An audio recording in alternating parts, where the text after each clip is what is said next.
श्रीनिधिं निधिमपारमर्तिनाम् अतीतार्थपरिदानदीक्षितम् सर्वभूतसुहृदं दयानिधिं देवराजमतिराजमाश्रये अकालत्रयसम्पन्नाम् अरविन्दनिवासिनीम् अशेषजगदीशित्रीं वन्दे वरदवल्लभाम् श्रीविष्णुचित्तकुलनन्दनकल्पवल्लीं श्रीरङ्गराजहरिचन्दनयोगदृश्याम् साक्षात् क्षमां करुणयां कमलमिवाङ्गाम् गोदामनन्यशरणः शरणं प्रपद्ये அஞ்சுகுடிக்கொரு சந்ததியாய் ஆழ்வார்கள் தம் செயலை விஞ்சி நிற்கும் தன்மயனாய் பிஞ்சாதி பழுத்தாளையாண்டாளை பதியுடன் நாளும் பழுத்தாமை மனமே மகள் ஸ்ரீவத்சாம் சாம்புதி பூர்ணச்சந்திரம் श्रीरङ्गनाथार्य तनोजरत्नम् तत्पादयुग्माम्बुजभृङ्गराजम् अण्डङ्गराचार्यमहं प्रपद्ये ஆண்டாள் திருவடிகளே சரணம். ஆழ்வார் பெருமானார் திருவடிகளே சரணம்.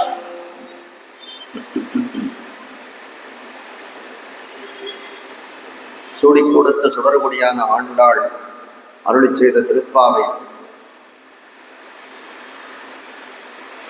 அதனுடைய கருத்தாக அமைந்தது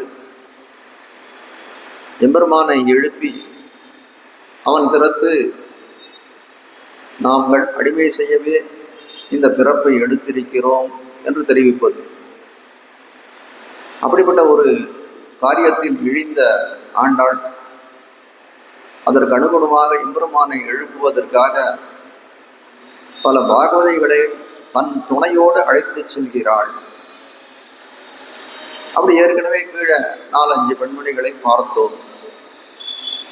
ஒருத்தையும் அவர்கள் இல்லத்திலே சென்று துயிலழாய் என்று சில அடையாளங்கள் சொல்லி, அடையாளங்கள் இல்லாதவும் பெண்களை எழுப்ப ஆரம்பித்தார்கள். அதே கிரமத்திலே இன்றும் கற்றுக்கறவை கணங்கள் பல கறந்து என்று தொடங்கக்கூடிய பாசுரத்தின் அனுபவம் நமக்கு இன்னைக்கு ஏற்பட்டிருக்கிறது.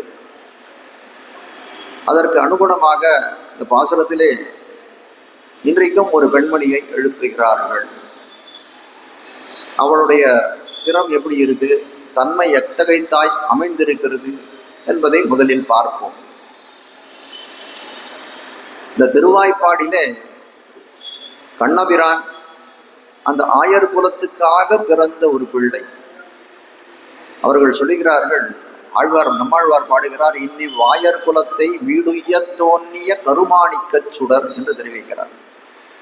இந்த ஆயர் குலம் ரொம்ப அறிவொன்னும் இல்லாத ஆய்குலமாய் இருக்கிறது. இப்படிப்பட்ட அறிவொன்னும் இல்லாத ஆய்குலத்துக்கு ஒரு பெருமை தோற்ற வேணும் அப்படின்றதுக்காக தான் ஆய்குலத்திலே வந்து கண்ணன் எம்பெருமான் பிறந்தான். அப்படிப்பட்ட பிறந்த கண்ணபெருமான் எப்படி இருக்கான் அப்படின்னா, இந்த திருவாய்ப்பாடிக்கே அத்து தீர்ந்தவனாய் இருக்கிறான். அந்த ஊருக்காகவே ஒரு பிள்ளை நேர்ந்து விட்டதை போலே இருக்கிறான். அதுக்கு துல்லியமாக கண்ணபிரான் எப்படி இந்த ஊருக்காகவே திருவாய்ப்பாடிக்காகவே இருக்கக்கூடிய கண்ணபிரான் எப்படி இருக்கானோ, அதே போல இந்த ஊருக்காகவே வந்து உழைக்கக்கூடிய ஒரு வித்தகையாய் இருக்கக்கூடிய பெண்மணி தான் இன்றைக்கு எழுப்பப்படக்கூடியவள். அவளுடைய பருவம் எப்படி இருக்கு அப்படின்னா, அவள் ஒரு கொடி போலே இருக்கிறாள். ஒரு கொள்கொடியை கொம்போடே சேர்த்து விடுவது தானே சமயத்திலே அது வளர்வதற்கு ஏதுவாக காரணமாக விளங்கும். அதுபோல நல்ல யவ்வன பருவத்தை அடைந்தாள். விவாகம் செய்யக்கூடிய காலம் வந்திருக்குது. அப்படிப்பட்ட பருவத்திலே இருக்கக்கூடிய பெண்மணியாய் அமைந்திருக்கக்கூடியவள். அப்படிப்பட்டவளை தான் இன்னைக்கு எழுப்ப போகிறார்கள். ஆனால் அவள் என்ன அவளுடைய கருத்து எப்படி இருக்கு அப்படின்னா, எம்பெருமானை பெற வேண்டும், ஆனால் அதற்காக நான் எந்த நோன்பும் நோக்க வேண்டியது இல்லையே, நான் எதற்கு நோன்பு நோக்க வேண்டும், என்னை பெற வேண்டும் என்றால் அவன் நோன்பு நோக்கட்டும் என்று தெரிவிக்கிறாள். உண்மையிலே ஒரு விஷயம் பாருங்கள், எம்பெருமானை நாம் அடைவது நமக்கு பேரா, இல்லை எம்பெருமான் நம்மை அடைவது அவனுக்கு பேரா அப்படின்னு நினைத்து பார்த்தோமே ஆனால் முதல்ல நமக்கு தோணக்கூடியது எம்பெருமான நாம் அடையிறது தான் பேரு அப்படின்னு தோணும். ஆனால் உண்மையில் அது சரியன்று. ஏன் அப்படி சொல்றீங்க அப்படின்னு கேட்டா, நம்மளாம் எப்படிப்பட்டவராக இருக்கோம்? நம்ம சம்பிரதாயத்தை சொல்வார்கள் சரீர ஆத்மபாவம் என்று சொல்வார்கள். சரீர ஆத்மபாவம் அப்படின்னா, இந்த சரீரம் இருக்கு, இந்த உடல் இருக்கு, இந்த உடலுக்குள்ள ஒரு ஆத்மான்னு ஒரு வஸ்து இருக்கு, ரொம்ப சூக்ஷ்மமாக இருக்கக்கூடியது. அந்த ஆத்மபாவம் அப்படின்னா சரீரமும் ஆத்மாவும் எப்படி இருக்கோ அது போல்தான் நாமும் எம்பெருமானும் இருக்கிறோம். எம்பெருமானுக்கு அவன் நம்மளுடைய அவனுக்கு எம்பெருமானுக்கு சரீரமாக இருக்கிறோம். எம்பெருமான் நமக்கு எம்பெருமான் ஆத்மாவாக இருக்கிறான், நம்ம சரீரமாக இருக்கிறோம். அப்போதான் அந்த சரீர ஆத்மபாவம் என்று தேரும். அப்போ நம்ம இந்த உடலை நியமிக்கக்கூடியது யார் அப்படின்னு கேட்டா, இந்த உடல் அச்சித்து ஒன்றும் பண்ணாது, அதை நியமனம் பண்ணக்கூடிய சாமர்த்தியம் பொருந்தியவன், அதான் நியமனம் பண்றதுனா ஒரு உத்தரவு கொடுக்கக்கூடியவன். இந்த ஹிருதயம் தான், இந்த ஆத்மா தானே செய்யும். அதை ஆத்மா தானே மாறி மாறி பிறக்கிறது, மாறி மாறி தோற்றுகிறது. தோற்றக்கூடிய காலத்தெல்லாம் ஒரு உடம்பை தேடி எடுத்துக்கிறது. எப்படி நம்ம அன்றாடம் ஒரு சட்டையை மாட்டுகிறோமோ, ஒரு வஸ்திரத்தை அணிந்து கொள்கிறோமோ, அதை போலத்தான் இந்த உடம்பு என்று சொல்லக்கூடியது. அப்போ நித்தியமாக இருக்கக்கூடிய வஸ்து அப்படின்னு சொல்லக்கூடியது இந்த ஆத்மா தான். அப்போ எப்படி இருக்கு அப்படின்னா, ஒரு உடையவன் ஒரு உடைமை அப்படின்ற விஷயம் இவ்விடத்திலே காண கிடைக்கிறது. இப்போ என்கிட்ட இந்த தொலைபேசி இருக்குது, இந்த கைபேசி இருக்குது. இந்த கைபேசி என்னுடைய உடைமை. இந்த கைபேசியை தொலைஞ்சு போயிடுத்து 2 நாளைக்கு முன்னாடி இங்கே விட்டு போயிட்டேன். இது விட்டு போன உடனே என்ன இருக்குது, ஐயோ கிடைச்சா பரவாயில்லையே அப்படின்னு நான் நினைச்சேன். அதே இந்த கைபேசி நினைச்சிருக்குமா? நான் கண்டிப்பா நினைச்சிருக்காது, ஏன்னா இது அச்சேதம். அதை போலத்தான் இவள் நினைக்கிறாள், எம்பெருமானை பெறுவதற்கு நான் ஏன் நோக்க வேண்டும், அந்த எம்பெருமான் என்னை பெற வேண்டும் என்றால் அவன் நோக்கட்டுமே என்று தெரிவிக்கிறாள். ரொம்ப உண்மையான வார்த்தை.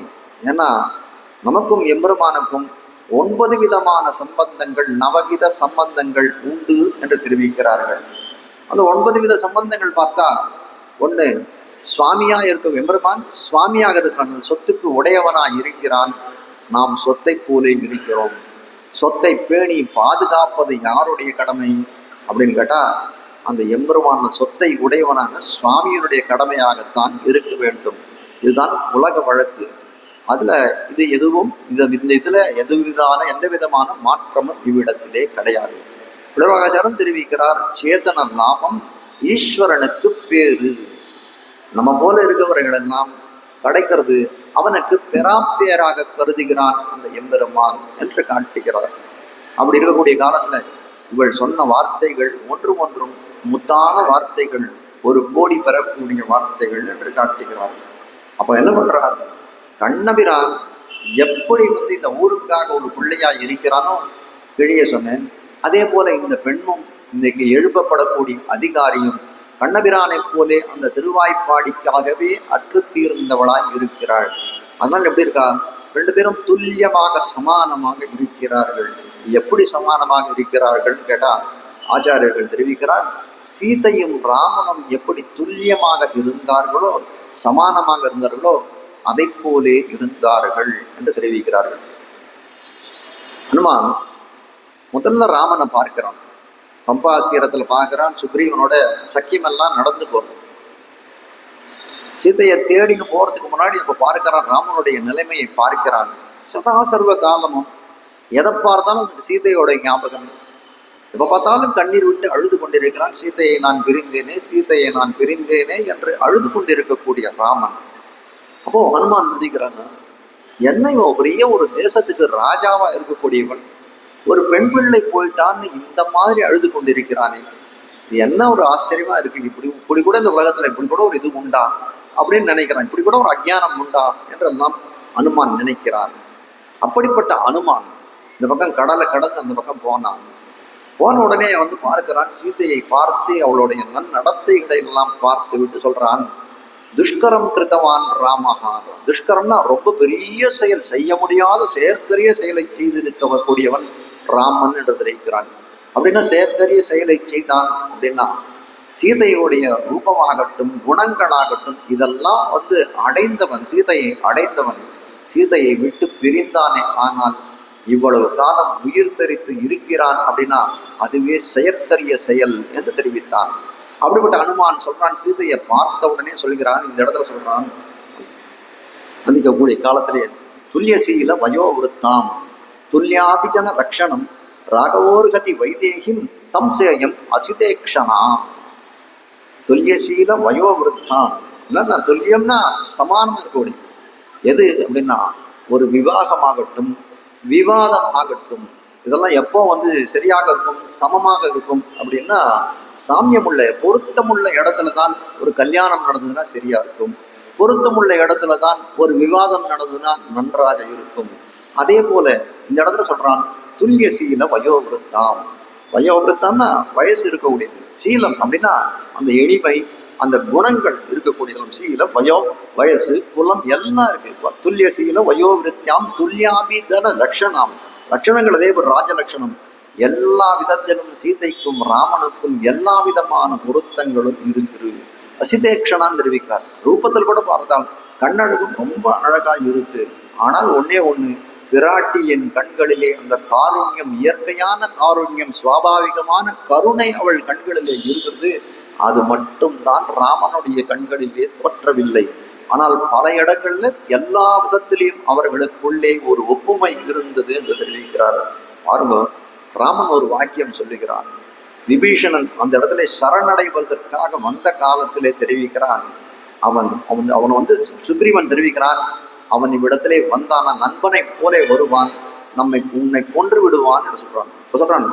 மித்திர பாவேன சம்பிராப்தம் நத்யஜேயம் கதஞ்சன.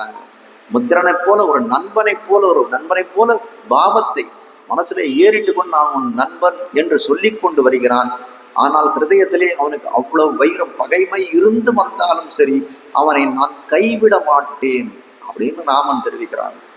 அதே மாதிரி சீதா பிராட்டி ராவணன் அபகரித்து வந்த பிறகு அசோகவனத்திலே அவளை ரொம்ப வற்புறுத்துகிறான். அவளை ரொம்ப வந்து தொந்தரவுக்கு இன்னல்களுக்கு ஆளாக்குகிறான். அந்த சமயத்தில் சொல்றார், ராவணனுக்கு உபதேசம் பண்ணுகிறாள். மித்திரம் ஔபயிகம் கர்த்தும். ராவணன் கிட்ட சொல்றார், என்னுடைய நாதரோட நீ வந்து அவனிடத்துல போய் சரணடைன்னு நான் சொல்லல, அவனுடைய ஒரு நண்பனாக போ என்று தெரிவித்தாள். இப்ப பாருங்க, இவர் என்ன சொல்றார், ராமன் சொல்றார், நண்பன்ற பாவனையில வந்தாலும் போதும் அவனை நான் விடமாட்டேன் என்று சொல்லுகிறான். அவனை நான் கைவிட மாட்டேன் என்று தெரிவிக்கிறான்.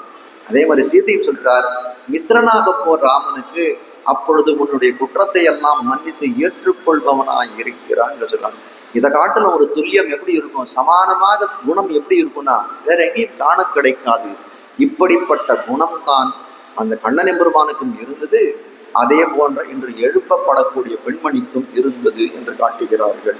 இப்படிப்பட்ட இந்த பெண்மணியை யாரெல்லாம் எழுப்ப வந்திருக்கார், சுற்றத்து தோழிமார் எல்லாரும் வந்து, சுற்றத்துல இருக்கக்கூடியவர் உறவு முறையார்கள் தோழிமார் எல்லாரும் இரண்டுவர்களும் ஒருவர் தப்பாமல் வந்து எம்பெருமான் திருநாமங்களை எல்லாம் பாடி அவளை அழைக்கிறார்கள் என்று காட்டுகிறார்கள். ஆனால் அழைத்த காலத்திலே, எழுப்பின காலத்திலே அவள் உடம்பிலும் ஒரு அசைவில்லை, வாயிலும் ஒரு அசைவில்லை. இப்படி தூங்கி கொண்டிருக்காயே, நீ என்ன பயனை உத்தேசம் செய்து இந்த மாதிரி தூங்கி கொண்டிருக்கிறாய் என்று தெரிவிக்குமாறு அமைந்திருக்கக்கூடிய இந்த பாசுரத்தினுடைய பொழிப்புரை. கத்துக்கரவை கணங்கள் பல கறந்து செற்றாறு திரளழிய சென்று செரு செய்யும் குற்றமுன் இல்லாத கோவலர்தம் பொற்பொடியே உத்தரவல் புல் புனமையிலே போதராய் சுற்றத்து தோழிமாரெல்லாரும் வந்து நின் முற்றம் புகுந்து முகில் வண்ணம் பேர்பாட சிற்றாதே பேசாதே செல்வ பெண்டாட்டி நீ என்று புறங்கும் பொருள். கற்றுக்கறவை அப்படின்னு ஆரம்பிக்கிறாங்க. கற்றுக்கறவை அதை புணர்ச்சி விதிகள் எப்படி பிரிச்சோம்னா கன்று அதிகம் கறவை அப்படிதான் வரும். அப்போ சொல்றார், அது இங்க இருக்கக்கூடியதெல்லாம் கறவை பசுக்கள். திருவாய்ப்பாடியில் இருக்கக்கூடியதெல்லாம் கற்றுக்கறவைன்னு சொல்லக்கூடியதெல்லாம் கன்றுகள் போல இருக்கக்கூடியது. ஆனால் பால் கறக்கிறதே பசுவை காட்டிலும் மிஞ்சியதாக இருக்கக்கூடியது. அப்ப என்ன அர்த்தம்? கன்றாகிய கறவை என்று தெரிவிக்கும்படியாக இருக்கக்கூடியது. ஆனால் கறக்கக்கூடிய பருவத்திலே இருந்தாலும் எப்படி இருக்கு அப்படின்னு கேட்டா, ஒரு கறவை பசு கன்றுக்குட்டி போல பார்க்கறதுக்கு கன்றுக்குட்டி போலதான் இருக்கும். ஆனால் அவ எப்படி இருக்குன்னா, அது பால் கறக்கக்கூடிய சமயத்திலே வாங்க குடம் நிறைக்கும் வள்ளல் பெரும்பசுக்கள் என்று சொல்லும் போலே ரொம்ப அதீதேதுவா அதிவிருஷ்டியை போலே பாலை கொடுக்கக்கூடிய சாமர்த்தியம் படைத்தவர்களாய் இருக்கக்கூடியவள் அந்த பசுக்கள். ஏன் இந்த பசுக்கள்லாம் இப்படி இருக்கு அப்படின்னு கேட்கிறாங்க. ஏன் இப்படி இந்த பசுக்கள்னு நீங்க சொல்றீங்களோ, கறவை பசுக்கள்னு சொல்லக்கூடிய சமயத்துல அது கன்றுகள் போல இருக்குதுன்னு சொல்றீங்களே, ஏன் அப்படி இருக்கு? அடுத்த கேள்வி கேட்கிறான். சதா பஷ்யந்தி சூரையகா என்று தெரிவிக்கிறார்கள் வேதத்திலே. என்ன அர்த்தம்னா, எப்பொழுதும் பார்த்து கொண்டே இருக்கிறார்கள் அந்த எம்பெருமானை. யாரு?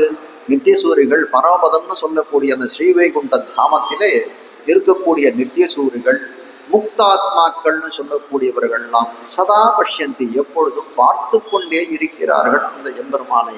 அதனால எப்பொழுதும் சேவித்துக் கொண்டிருக்கிறார்கள்.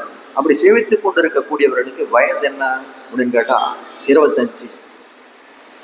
எப்போ அப்படின்னா இன்னைக்கு, இன்னும் 10 வருஷம் கழிச்சு 25, 100 வருஷம் கழிச்சு 25. என்ன அப்படின்னா, அவர்கள் எல்லாம் பஞ்சவிம்சதி பிராயர்களாகவே எப்பொழுதும் இருப்பார்கள். பஞ்சவிம்சத்தின்னு 25. அவருடைய வயசு யாரவே யாராதான் எப்பவும் ஒரு யவ்வன பருவத்திலேயே இருக்கக்கூடியவர்களாய் இருப்பார்கள் என்று காட்டுகிறார்கள் நித்திய சூரியர்களும் முக்தர்களும். அதே போல இந்த பசுக்கள் கற்றுக்கறவைன்னு சொல்றோம் இல்லையா? கன்றாகிய கறவை, அன்னம் பாலை கறக்கக்கூடிய பசுவாக இருக்குது.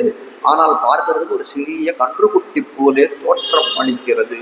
எதனால அப்படின்னா, பரமபதத்தில் இருக்கக்கூடிய நித்திய சூரிகளும் முக்தாத்மாக்களும் எப்படி அந்த எம்பெருமானை சதா பஷ்யந்தி சூரையகா என்று சொல்லும்படிக்கு அனுகுணமாக எப்படி அவர்கள் பஞ்சவிம்சதி பிராயர்களாய் 25 வயசு தாண்டாதவர்களாய் இருக்கிறார்களோ, அதே போல இந்த திருவாய்ப்பாடியிலே இருக்கக்கூடிய கற்றுக்கறவைகள் எல்லாம் கிருஷ்ணனுடைய கரஸ்பர்ஷத்தாலே வளர்றவை. அந்த அந்த பசுக்கள் எல்லாம் தண்ணீர் சாப்பிடாது, புல் சாப்பிடாது.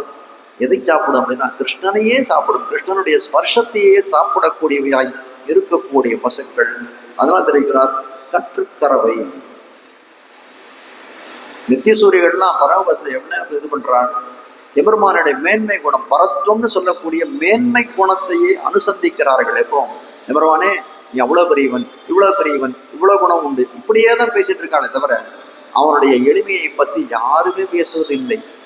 ஆனால் இதை இங்க கண்ணன் பெருமான் இடத்திலே வந்திருக்கான். இங்க இருக்கக்கூடியவர்கள் என்ன பேசுவான்னா மனுஷத்வே பரத்துவம். கண்ணனுக்கு எப்படிப்பட்டதுன்னா ஆதியன் ஜோதி உருவை அங்கு வைத்து இங்கு பிறந்த வேத முதல்வன் தெரிவிக்கிறார் நம்ம ஆழ்வார். எப்படிப்பட்டவனா இருக்கான்? அங்கிருந்து இங்க வரான். பலவிதமான எளிமை குணங்களை, சௌசீல்யம் சௌலபியம் போன்ற எளிமை குணங்கள், புறையற கலக்கக்கூடிய குணங்கள் எல்லாம் பெற்றவனாய் இருக்கிறான். ஆனாலும் என்ன பண்றான்? அவனுக்கு இந்த பரத்துவம் சொல்லக்கூடிய மேன்மை குணமும் இருக்கே, அதுவும் கலந்தவனாய் இருக்கிறான். மேலபுலகத்தில் இருக்கவர்களெல்லாம் விண்ணாட்டில் இருக்கவர்கள் அந்த பரத்வத்தையே அனுபவிக்கிறார்கள். ஆனால் இங்க இருக்கக்கூடியவர்கள்லாம் எதை அனுபவிக்கிறார்கள் அப்படின்னு கேட்டா மனுஷத்வே பரத்துவம். மனுஷனாக பிறந்தான், பரத்துவத்தோடு இருக்கிறான், விளங்குகிறான் என்று சொல்லும்படியாக இருக்கக்கூடியது இந்த சன்னிவேசம் என்று காட்டுகிறார்கள். கற்றுக்கறவை, கன்றாகிய கறவை என்று தெரிவிக்கிறார். இது பார்த்தா ஒரு விரோதம் இருக்க மாதிரி தெரியுது. கறவை பசுன்னு சொல்றோம், அது கன்றுன்னு சொல்றோம், ரெண்டும் ஒன்றும் சரியா இல்லையே அப்படின்னு கேட்கிறார். இல்லை அந்த மாதிரி சில இடங்கள்ல அந்த மாதிரி நடப்பது உண்டு. எப்படி அப்படின்னு கேட்கிறார். ஒன்று மூர்த்தி சிறுசா இருக்கும், சில பேருக்கு மூர்த்தி சிறுசா இருக்கும், கீர்த்தி பெரிதாக இருக்கும் என்றெல்லாம் தெரிவிக்கிறார்கள். அம்மாழ்வார் ஒரு பாசுரம் பாடுகிறார். உருமோ பாவியேனுக்கு இவ்வுலகமுன்னும் உடன் நிறைய சிறுமா மேனி நிமிர்த்த என் செந்தாமரை கண் திருக்குறளன் நறுமா விரைநாள் மலரடி கீழ் புகுதலன்னி அவனடியார் சிறுமா மனிசராய் என்னையாண்டார் இங்கே தெரியவே என்று சொல்கிறார். சிறு மாமனிசராய் என்னையாண்டார். சிறுன்னு ஒரு பிரயோகம் பண்றார், மான்னு ஒரு பிரயோகம் பண்றார். ரெண்டு அடைமொழி அவ்விடத்திலே காட்டுகிறார். சிறுன சின்னது, மான பெரிது. இந்த அருளிச்சையில என்ன பண்றார்? கூறத்தாழ்வான் சந்த சொல்லி கொடுத்துருக்கார். சந்த சொல்லி கொடுத்துருக்கார். யாருக்கு? யாரோ சில பசங்களுக்கெல்லாம் சந்த சொல்லி கொடுத்துருக்கார். சிறுமா மனிசராய் என்னையாண்டார் அப்படின்னு சொன்ன உடனே அவர்கள் எல்லாம் அனுச்சாரணம் பண்றார்கள். சிறுமா மனிசராய் என்னையாண்டார்னு சொல்லக்கூடிய காலத்திலே பட்டர் என்ன பண்றார்? சிறு குழந்தை, 4-5 வயசு இருக்கும்.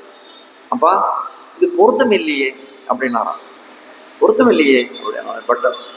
இந்த விளையும் பெயர் முளையிலே தெரியும்னு சொன்னாலே அதுக்கேற்ற மாதிரி மிகுதியான சிறு குழவி பட்டர், பராசர பட்டர். அவர் கேட்டார், இதில் ஒரு பொருத்தம் இல்லையேன்னு கேட்டாராம். குழந்தாய் என்ன பொருத்தம் இல்லை நீ நினைக்கிற அப்படின்னு கேட்டாராம். இல்லை மனுஷர்ன்ற ஒரு சப்தத்துக்கு சிறு மா அப்படின்னு 2 விசேஷனம் விட்டிருக்கிறார்கள். அந்த 2 அடைமொழியும் பார்த்தால் ஒன்றுத்துக்கு ஒன்று விருத்தம் இருக்க மாதிரி இருக்கு. சிறுவும் பெருவும் அப்படிதான் இருக்குமா? முதல்ல லட்சணம் சொல்லணும் அப்படின்னா அவர் போய் கூட்டு வாங்குவானா, அவர் எப்படி இருப்பார்னா ரொம்ப உயரமா இருப்பார், குள்ளமாவும் இருப்பார் அப்படின்னு அடையாளம் சொன்னான். என்ன சுவாமி இப்படி அடையாளம் சொல்றாரு? அது போலதான் ஆழ்வார் இந்த இடத்துல பாசுரம் பாடிட்டுருக்காரு. சிறுமா மனிசராய் என்னை ஆண்டார் இங்கே தெரியவே என்று தெரிவித்தாராம். உடனே கூறத்தாழ்வான் சொன்னாராம், அண்ணா உனக்கு இப்போ வேதாந்தங்கள்லேருந்து சொல்லி உனக்கு புரிய வைக்கக்கூடிய வயசு இல்லை. ஏன்னா உனக்கு அதுக்கு உண்டான சம்ஸ்காரங்கள்லாம் முடியல. அதனால உனக்கு லௌகிக திருஷ்டாந்தம் லோகத்திலே நடக்கக்கூடிய ஒரு உதாகரணத்தை காட்டுகிறேன், அதை காட்டா புரியும் அப்படின்னாராம். சரி அப்படின்னு சொல்லி அவரை இழுத்து கொண்டு வருகிறார். பட்டரை அழைத்து கொண்டு வருகிறார். வந்தார் தெருவில் வீதியில அருளாள பெருமாள் எம்பெருமானார் அப்படின்னு சொல்லக்கூடிய ஒரு ஆச்சாரியர் அங்கே வருகிறார். அருளாள பெருமாள் எம்பெருமானார்னு சொல்லக்கூடியவர், அவருக்கு முன்னாடி யக்ஞமூர்த்தி அப்படின்னு பேரு. அவர் அந்த மாயாவாதம்னு சொல்லக்கூடிய ஒரு மத தலைவராக இருந்தார். ஒரு சமயம் வருகிறார். அவர் ஸ்ரீரங்கத்துக்கு வருகிறார். ராமானுஜர் இடத்துல நான் இந்த மாதிரி ரொம்ப நிறைய படிச்சிருக்கேன், மதத்தை சேர்ந்தவனாக இருக்கிறேன், உம்மோடு வாதப்போருக்குரிய விரும்புகிறேன் அப்படின்னு சொன்னானாம். சரி அதுக்கு என்ன பண்ணலாமே அப்படின்னாராம் ராமானுஜர். ஆனால் அப்போ ஒரு நியதி வச்சுக்கலாமே, ஒரு விதி வச்சுக்கலாம். இந்த வாதப்போரிலே நான் தோற்றுவிட்டால் நான் என் மதத்தை விட்டு உம்மோட மதத்துக்கு வந்துவிடுறேன். நீர் தோத்து விட்டீரானால் உம்முடைய மதத்தை விட்டுட்டு என் மதத்துக்கு வந்து விட வேண்டும் அப்படின்னு சொன்னாராம். உடனே எம்பெருமானார் சொன்னாராம், இல்லை அப்படியெல்லாம் ஒரு விதியெல்லாம் வச்சுக்க முடியாது. ஏன்னா நான் தோற்றால் ஒரே ஒரு விதி வச்சுக்கலாம். நான் தோற்றேன்னா அதுக்கு என்னுடைய அஜ்ஞானம் தான் காரணம். என்னால சொல்ல முடியல உனக்கு பதில். என் சம்பிரதாயம் எந்த விதத்திலும் குறைந்த சம்பிரதாயம் இல்லை. லக்ஷ்மி நாத சமாரம்பாம் நாத்த யாமுன மத்தியமாம் அஸ்மத் ஆச்சாரிய பரியந்தாம் வந்தே குரு பரம்பராம் என்றும் சொல்லும்படியாய் ரொம்ப சீரிய குரு பரம்பரை எங்களுடையது. நாதமணிகள், நம்மாழ்வார், ஆளவந்தார் போன்ற பெரிய பெரிய பேராசிரியர்களாலே காப்பாற்றப்பட்டது, நன்றா சுரட்சிதமாக ரட்சணம் செய்யப்பட்ட சம்பிரதாயம் இது. அப்படி இருக்கக்கூடிய சமயத்துல இதுல உமக்கு நான் தோத்து போயிட்டேன்னா என்னால பதில் சொல்ல முடியலன்னு தான் அர்த்தம். என்னுடைய மதம் எந்த விதத்திலும் தாழ்ந்த மதம் இல்லை அப்படின்னு சொன்னாராம். ஆனா ஒண்ணு மட்டும் பண்றேன், அந்த மாதிரி உம்மிடத்திலே வாதத்திலே நான் தோர்த்தேனே, ஆனால் நான் கிரந்தங்களுக்கு சந்நியாசம் கொடுக்கிறேன். கிரந்த சந்நியாசம் பண்ணி கொள்கிறேன். கிரந்த சந்நியாசம்னா என்ன எல்லாருக்கும் தெரியும். ராமானுஜர்னு சொல்லக்கூடியவர் நவ கிரந்தங்கள் 9 கிரந்தங்கள் எழுதியிருக்காரு. ஸ்ரீபாஷ்யம், வேதாந்த தீபம், வேதாந்த சாரம், வேதாந்த சங்கிரகம், ஸ்ரீரங்க கத்தியம், சரணாகதி கத்தியம் சொல்லும்படியாய் பல கிரந்தங்கள் 9 கிரந்தங்கள் எழுதியிருக்கார். சொன்னார், இனிமேல்ட்டு எந்த கிரந்தமும் நான் எழுத மாட்டேன். அதுதான் உமக்கும் இருக்கக்கூடிய போட்டியில இருக்கக்கூடிய உடன்பாடு என்று தெரிவித்தாராம். சரி அப்படியே ஆகட்டும் என்றார்கள். 17 நாள் 16 நாள் 2 பேருக்கும் யாருக்கு ஜெயம் யாருக்கு தோல்வி என்று நிர்ணயம் பண்ண முடியாத அளவுக்கு வாதப்போர் நடந்தது. 17ஆம் நாள் வந்தது. கடைசியில ஒரு மாயாவாத கேள்வி ஒண்ணு கேட்கிறார் யக்ஞமூர்த்தின்னு சொல்லக்கூடியவர். அப்படி கேட்ட காலத்திலே அதுக்கு உத்தரம் சொல்ல வேண்டிய கட்டாயம் யாருக்குன்னா சுவாமி ராமானுஜர் இடத்துல இருக்கிறது. இப்ப சொல்றாரு, ஏதோ ஒரு விஸ்மயம். அது ராமானுஜருக்கு என்ன சொல்றது, ஒரு விஸ்மரணம், என்ன ஒரு மயக்கு. அதனால அது எப்படி பதில் சொல்றதுன்னு ராமானுஜருக்கு தெரியல. நாளைக்கு ஆகட்டும், இன்னைக்கு சபை கலையலாம் அப்படின்னு சொல்லிட்டு வந்துட்டார். அப்போ அது என்ன ஆகுது அப்படின்னா, இந்த உத்தரத்தை ராமானுஜர் சொன்னால்தான் இது யாருக்கு அவருக்கு ஜெயமா இவருக்கு ஜெயமானது தெரியும். ராமானுஜருக்கு இப்போ பதில் சொல்ல முடியல, அப்படி ஒரு இது வந்துடுது. என்னவோ நினைச்சிட்டு வந்துடுறாரு. சரின்னு அவருடைய ஆராத்திய தெய்வமா இருக்கக்கூடிய தேவப்பெருமாளுக்கு திருவாராதனங்கள் எல்லாம் பண்றார், நைவேத்தியங்கள் எல்லாம் சமர்ப்பிக்கிறார். சமர்ப்பித்துட்டு அமுது செய்யாதே திருவணைக்கு போகிறார். தூக்கம் வரல, அப்படியே கொஞ்சம் அப்படி கண்ணை மூடின சமயத்துல தேவாதிராஜன் நம்ம பேரொருளாளர் பெருமாள் அவர் கனவிலே சொப்னத்திலே அவருக்கு தெரிவிக்கிறார், ஏன் இவ்வளவு விசனப்படுற? அளவந்தார் அந்த காலத்திலே சித்தித்திரயம்னு சொல்லக்கூடிய ஒரு கிரந்தம் எழுதியிருக்காரு. அதுல மாயாவாதி கண்டனங்கள்லாம் பல விஷயம் இருக்கே, அதெல்லாம் ஞாபகப்படுத்தி பதில் சொன்னாய், உனக்கே ஜெயம் அப்படின்னு சொல்லிட்டு தாபரமான அவர் சொப்னத்திலே மறைந்து போயிட்டார். உடனே கனவு கலைஞ்சு கொடுத்து, ஆஹா இனிமேட்டுக்கு நம்ம ஜெயம் தான் என்று தெரிந்து கொடுத்து மறுநாள் காலத்தால எழுந்தார். அனுஷ்டானங்கள்லாம் முடித்து கொண்டார். காஷாய சோபி கமனீய சிகானிவேசம் தண்டத்ரயோஜ்வலகரம் விமனோகவீதம் உத்தியர்த்தி நேசனப முண்டசது ஊர்த்த குன்றம் ரூபம் தவாஸ்து எதிராஜ துருஷோர் மமாத்திரை என்று சொல்லும்படியாய் காஷாயங்கள் என்ன அணிந்து கொண்டிருக்கக்கூடிய பளிச்சுன்னு அணிந்திருக்கக்கூடிய ஊர்த்த குன்றங்கள், துவாதச ஊர்த்த குன்றங்கள் என்ன, துளசி நடினாட்ச மாலைகள் என்ன, காஷாய அம்பரம் என்ன, கையிலே பிடித்த திருதண்டம் என்னன்னு ஒரு கம்பீரமா அப்படி சபைக்கு நிற்கிறார். அந்த உடனே பார்த்த உடனே என்ன பண்ணார், அந்த யஜ்ஞமூர்த்தின்னு சொல்லக்கூடியவர் ராமானுஜர் திருவடியிலே நேரே விழுந்தார். இனி ஒரு வார்த்தை என்ன சொல்றாரு, உனக்கு உத்தரம் சொல்றதுக்கு தான் நான் வந்திருக்கேன், என்னிடம் நீர் கேட்ட கேள்விக்கு பதில் இருக்கு அப்படின்னாராம். அவர் சொன்னாராம், இவ்வளவு நாள் இந்த 17 நாள் உம்மிடத்திலே வாதப்போர் என்ற ஒரு வியாஜத்தினாலே இந்த ஆத்மா அனர்த்தப்பட்டது போதும், இனிமேலும் நான் அனர்த்தப்பட தயாராக இல்லை. ரூபமே பாஸ்யகி தன்மகிமானம் வியாஜஷ்டே என்று வேதம் தெரிவிக்கிறது. ஒருத்தனுடைய முகத்தை பார்த்தாலே அவன் அகத்திலே என்ன இருக்கு என்று சொல்லும்படியாய் அனைவரும் கவர்ந்து இழுக்கும்படியாய் கம்பீராம்ப சமுத்பூத உட்பட்ட சமஷ்டனால ரவிகர விசத புண்டரீக தலாமல தாட்சணா என்று சொல்லும்படியாய் எம்பெருமானுடைய திருக்கண்களுக்கு அன்னைக்கு உபமானம் சொன்னீர். இப்ப சொல்றேன், அந்த உபமானம் உமக்கே இருப்பதை போல் இருக்கிறீர்.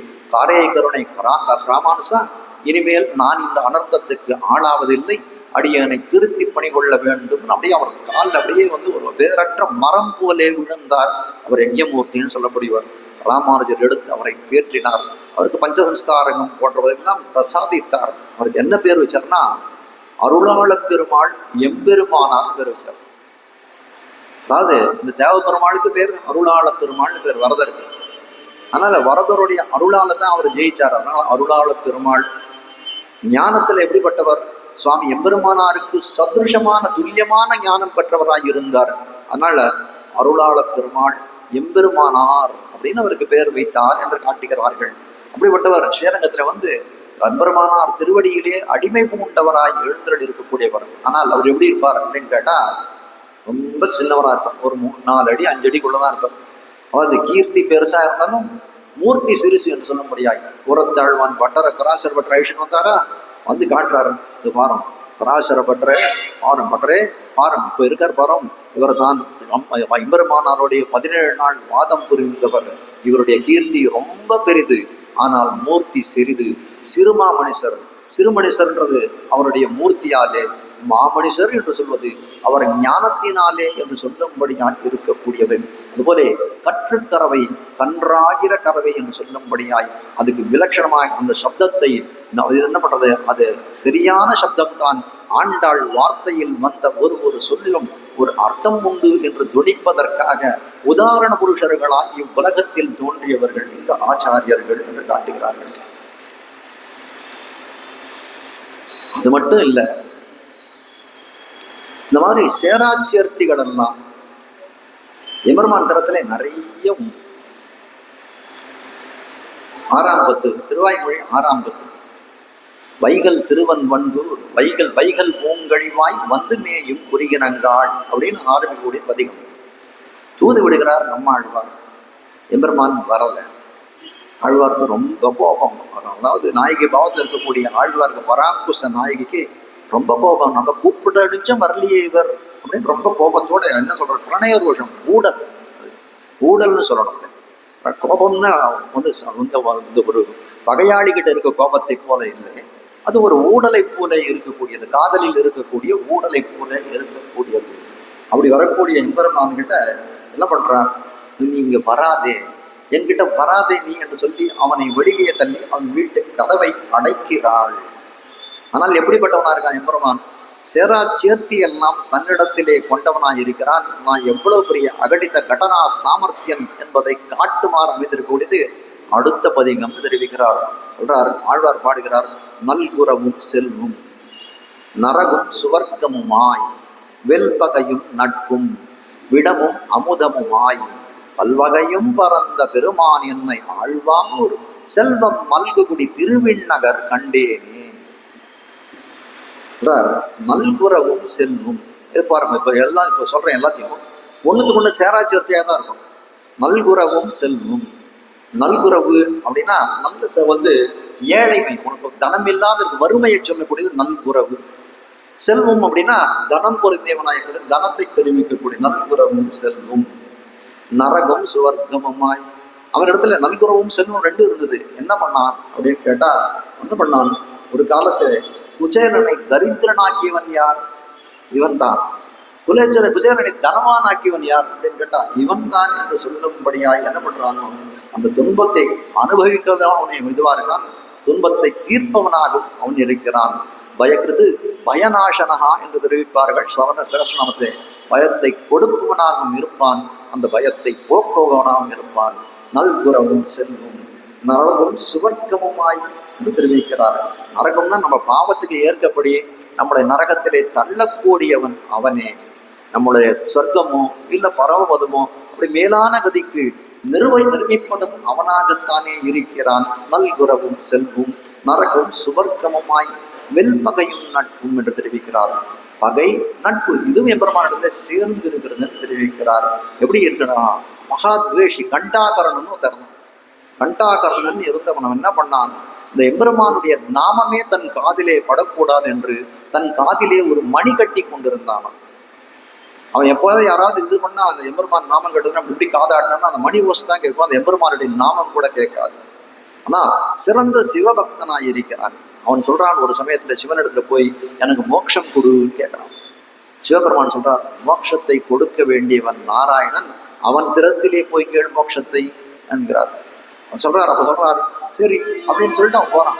அவன் ரொம்ப அந்த கண்டாகரன் சொல்லக்கூடியவன் ஒரு ராட்சசன். சொல்றான், எம்பெருமானுக்கு ஏதாவது ஒரு போய் இது பண்ணணுமே, ஒருத்தர் போய் சேவிக்கணும்னா, பெரியவர் போய் சேவிக்கணும்னா ஏதாவது ஒரு நல்ல பொருளை கொடுத்து சேவிக்கணுமே. சொல்றார் திருக்கோள குணம், பிணவிருந்திட்டேனோ கண்டாகர்ணனை போலே.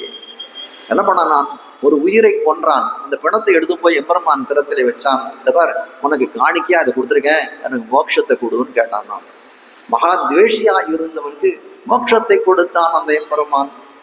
ஆனால் அதே எம்பெருமான் தரத்திலே ஒருத்தன் ரொம்ப அன்பாக பழகி கொண்டிருந்தான். சீமாலிகன்னு சொல்ற பேர் அவன் பேரு சீமாலிகன். அவனோடு தோழமை கொள்ளவும் வல்லாய் சாமார் அவனை நீ எண்ணி சக்கரத்தால் தலை கொண்டாய் அப்படின்னு பெரியாழ்வார் தெரிவிக்கிறார் ஒரு சரித்திரத்தை. இந்த சரித்திரம் புராணங்களில் எதிலையுமே காணப்படாத சரித்திரம் இது. பெரியாழ்வார் மட்டும் தன்னுடைய பெரியாழ்வார் திருமொழிகளை சொன்ன சரித்திரம் இது. சீமாலிகன் அப்படின்னு சொல்லக்கூடியவன் ஒருத்தன் எம்பெருமான் கண்ணன் எம்பெருமானுக்கு ரொம்ப தோழனா இருக்காங்க, ரொம்ப பழகிருக்காங்க. ரொம்ப கண்ணனுடைய உடுப்பு எடுத்து உடுத்துக்கிறது, அவனுடைய சக்கரத்தை எடுத்து வச்சுக்கிறது, இப்படிலாம் பண்ணிட்டு இருக்காங்க. அவன் ஒரு காலத்துல என்ன பண்றான், அவன் பேர் பவுண்டரக வாசுதேவன் சொல்றான். நான் தான் வாசுதேவன், நீ வாசுதேவன் கிடையாது இன்வெல்ட்டான். என்ன பண்ணாரா, சரி போ இப்படியே பண்ணிட்டு இருக்கானே. ஒரு சந்தர்ப்பத்துல என்ன நண்பனா இருக்கானேன்னு கொஞ்சம் மன்னிச்சு போயிட்டே இருக்காரு. ஒரு சந்தர்ப்பத்துல அவன் பண்ணக்கூடிய அட்டூழியங்கள் ரொம்ப தாங்க முடியாத பொழுது அவன் சொல்றான், சக்கரத்தை எங்கிட்ட கொடுவோன்னு நானான். சரி இந்தா பிரயோகம் பண்றான், குடிச்சுக்கோன்னாரான் பெருமாள்.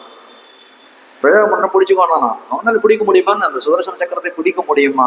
பகலே ஆழியால் அண்ணன் ஆழியை மறைத்தான் அரங்கமாநகர் அமர்ந்தானே என்று சொல்லும்படியாய் 1000 சூரியர்களுக்கு சமமாய் இருக்கக்கூடிய தேஜஸ் பொருந்திய இருக்கக்கூடிய அந்த சுதர்சன ஆழ்வான் அவன் போய் என்ன பண்ணான், சாமாரவணனி எண்ணி சக்கரத்தால் தலை கொண்டா என்று சொல்லும்படியாய் அந்த சக்கரமானது அவன் கழுத்தை அறுத்தது என்று தெரிவிக்கிறது. நட்பும் பகையும்னு சொன்னார்களா, வெல்பகையும் நட்பும் சொல்லும்படியாய் பகைவனை நண்பனாக்கினான், நண்பனை பகையோடு ஆக்கினான் என்று சொல்லும்படியாய் இருக்கக்கூடியது. விடமும் அமுதமுமாய், விடம் அப்படின்னு சொன்னா விஷம், அமுதம்னா அமுதத்தை எல்லாருக்கும் அமிர்தம் இந்த பார்க்கடலையும் கிடைச்சது.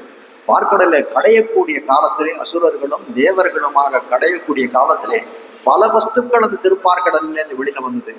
அப்படி வந்தது ஒண்ணு என்னன்னா ஆலகால விஷம் அப்படின்னு சொல்லக்கூடியது. விஷத்தை எடுத்து என்ன பண்ணான்? அரண்னு சொல்லக்கூடிய சிவனுக்கு கொடுத்தான். அமுதத்தை எடுத்து தேவர்களுக்கு கொடுத்தான் என்று சொல்லும்படியாய் பலவிதமான விஷயம். அகடித கடனா சாமர்த்தியம். ஒரு கடுகுக்குள்ளே கடலை எடுத்து புகுத்த சொன்னாலும் புகுத்தக்கூடிய சாமர்த்தியம் பொருந்தியவனாயிருந்தான். சாதாரண சொல்ல அந்த தெனாலிராமன் கதையில ஒரு ராஜா, ஒரு சின்ன குழந்தை ஒன்று இருந்தான், ராஜாவோட இளவரசன். கேட்டானாம், ஒரு பானை வாங்கி கொடுன்னு கேட்டானாம். சரின்னு பானை வாங்கி கொடுத்தானாம். ஒரு யானை வாங்கி கொடுன்னானா, யானையை வாங்கி கொடுத்தான். இந்த யானையை தூக்கி பானைக்குள்ள போடுனானா ராஜா தலையை பிச்சுன்னு போயிட்டானாம். ஆனால் அதே விஷயத்தை எம்பெருமான் திறத்திலே சொன்னால் ஒரு கடுகுக்குள்ளே கடலையும் அடைக்கக்கூடிய சாமர்த்தியம் பொருந்தியவன். அதான் தெரிவிக்கிறார்கள், அகடித கடனா சாமர்த்தியம் பொருந்தியவன் அந்த எம்பெருமான் என்று காட்டுகிறார். அதனால இந்த கருத்தில் காட்ட வந்த விஷயம் என்ன? ஆழ்வார் பராக்குச நாயகியா இருக்கிறார். இவனை உள்ளேயே விடமாட்டேன் என்று சொல்லி கதவை அடைக்கக்கூடியவன் என்ன பண்றாள்? ஒரு காலத்திலே அவன் உள்ள சேர்த்துக்கும்படியான சாமர்த்தியம் புரிந்தவனா இருக்கான். நில்லிதற்கு முடியினாய் 21 கால் அரசுகளை கட்டு வெண்ணினில் மழுவா வியஞ்ஞாலம் முன்படைத்தான். இன்னிவ் வாயர்குலத்தை வீடுய தோன்றிய கருமாணி கச்சுடன் நின் தன்னால் நலிவே படுவோம் என்னும் ஆட்சியோமே என்று சொன்ன பாசனத்தினாலே இவர்கள் 2 பேருக்கும் ஒரு சமாகமம் ஏற்பட்டது.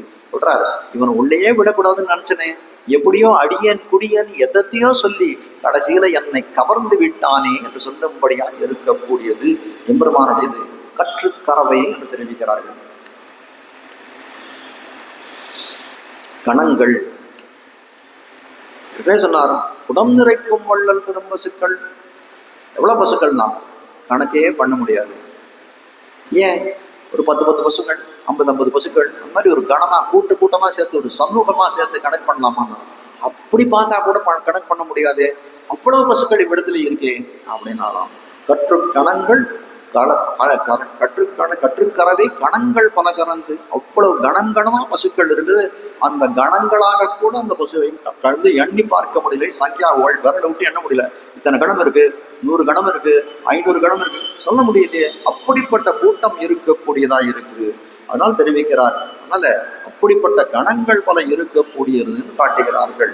பிரகிருஷ்டம் விஞ்ஞானம் பலம் அதுலம் ஐஸ்வர்யம் அகிலம் விமர்யாதம் வீரியம் வரதபரமா சக்தி ரபிச்ச பரம் தேஜஸ்யதி பிரபரகுண சக்திம் பிரதமஜம் குணானாம் நிச்சயம் கணன விகுணானாம் பிரசவபூன்னு வரதராஜஸ்தவத்திலே புறத்தாழ்வான் ஒரு வார்த்தையை தெரிவிக்கிறார். இந்த தமிழனுடைய தேவபெருமானை பற்றி பிரகிருஷ்டம் விஞ்ஞானம் எபெருமானுக்கு இருக்கக்கூடிய குணங்களை எல்லாம் அடுக்கிக் கொண்டே போகிறார். ஞானம், சக்தி, பலம், ஐஸ்வர்யம், வீரியம், தேஜஸ் என்று சொல்லக்கூடிய ஷட்குணம் 6 குணங்கள்.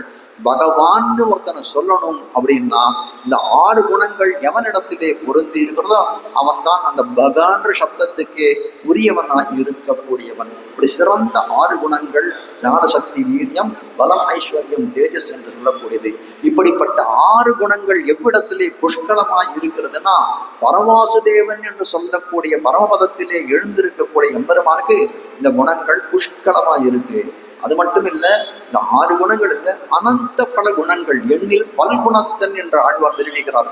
1000 குணங்கள் அவன் திறத்திலே உண்டு. ஆனால் இந்த 6 குணங்கள் தான் ஊற்றுவாய் போலே தெரிவிக்கிறார். ஊற்றுவாய்னா நம்ம ஒரு கணத்துல ஜலம் வருது அப்படின்னா அதுக்கு ஊற்று கண் இருக்கணும். எங்கேயாவது கணத்துக்கு ஜலம் வருது அப்படின்னா அந்த ஊற்று கண்ல ஜலம் வருதுன்னு சொல்றாரு. அது போலே ஊற்றுவாய் போலே இருக்கக்கூடியது இந்த 6 குணங்கள். இந்த 6 குணத்திலிருந்தே 600 குணங்கள் வரலாம். 600லேருந்து 6000 பெருகலாம், 6 லட்சமாக பெருகலாம் என்று தெரிவிக்கிறார்கள். பிரகிருஷ்டம் விஞ்ஞானம் பலமதுலம் ஐஸ்வர்யம் அகிலம்.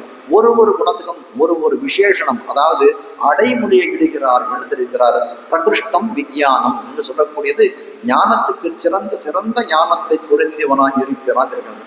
இவரை பலம் அதுலம்னு தெரிவிக்கிறார். பலம் அதுலம் அப்படின்னா அதுலம்னா ஒப்பற்ற பலத்தை பொருந்தியவனாய் இருக்கிறான் என்று பல விசேஷங்கள் அடைமொழிகளை இருக்கிறார். அப்படிப்பட்ட எம்பெருமானுக்கு பற்பல குணங்கள், 1000கணக்கான குணங்கள் இருக்கு. அதெல்லாம் கணன விகுணானாம் எண்ண முடியுமா?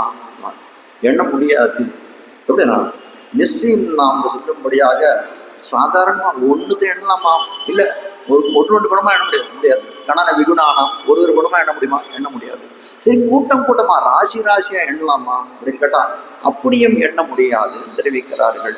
மண் இருக்கு, ஒரு மண், ஒரு கூடையில மண் இருக்குன்னா எவ்வளோன்னு சொல்லலாம். ஒரு கூட மண் இருக்கு, எவ்வளோ மண் இருக்கு, ஒரு கூட மண் இருக்குன்னு சொல்லலாம். ஒரு வண்டியில மண்ணுன்னா ஒரு வண்டி மண் இருக்கு, 10 வண்டி மண் இருக்குன்னு சொல்லலாம்.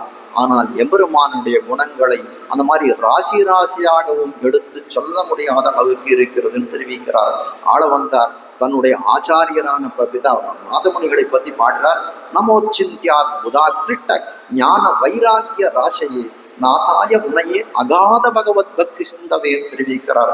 நமோச்சிந்தியாத் புதாகிருஷ்ட அற்புதமானவர், அக்லிஷ்டமான ஞானம் பொருந்திய கிருஷ்டமான ஞானம் பொருந்தியவராய் இருக்கக்கூடியவர்கள். அவருடைய நான் ஞான வைராக்கிய ராசையனர். ராசினா ராசி கூட்டம். ஒரு ராசின்னு சொல்றோம்ல, அது ஒரு கூட்டம். அவர் எப்பேற்பட்டவராயிருக்கிறார்? ஞானத்துக்கும் வைராக்கியத்தையும் ஆகிய ராசிகளை பொருந்திய, அந்த குணங்களின் ராசிகளை பொருந்தியவராய் இருக்கிறார் எம்முடைய ஆச்சாரியரான நாதமுனிகள் என்று தெரிவிக்கிறார். யார் காட்டக்கூடிய வந்த விஷயம் என்னன்னா, எப்படி கணங்கள்னு சொன்னா திருவாய்ப்பாடியிலே இருக்கக்கூடிய பசுக்களின் எண்ணிக்கையை தனியாகவோ கணங்களாகவோ எண்ண முடியாதோ, அதே போல எம்பெருமானுடைய குணங்களையும் தனியாகவோ கூட்டமாகவோ எண்ண முடியாது. ஆச்சாரியர்களுடைய குணங்களை தனியாகவோ கூட்டமாகவோ எண்ண முடியாது என்று காட்டுகிறார்கள். கற்று கறவை கணங்கள் பல கறந்து, அப்படிப்பட்ட இதை என்ன பண்றாங்கன்னா கறக்கிறார்கள். ஒரு பசுக்களையும் கறக்கிறார்கள். பால் கறக்கணுமே பசு இருந்ததுன்னா தெரிவிக்கிறார்கள். இப்போ இன்னைக்கு பாசுரத்துல என்ன சொல்றார்? கற்றுக்கறவை கணங்கள் பல கறந்து என்று தெரிவிக்கிறார்கள். அதனால நம்ம அறிந்து கொள்ள வேண்டிய விஷயம் என்னன்னா, அந்த பசுவுக்கு எந்த சமயத்துல பாலை கறக்கணுமோ அந்த சமயத்துல பாலை கறந்து விட்டார்கள் என்று தெரிவிக்கிறது. அவருடைய கர்மயோகம் என்ன?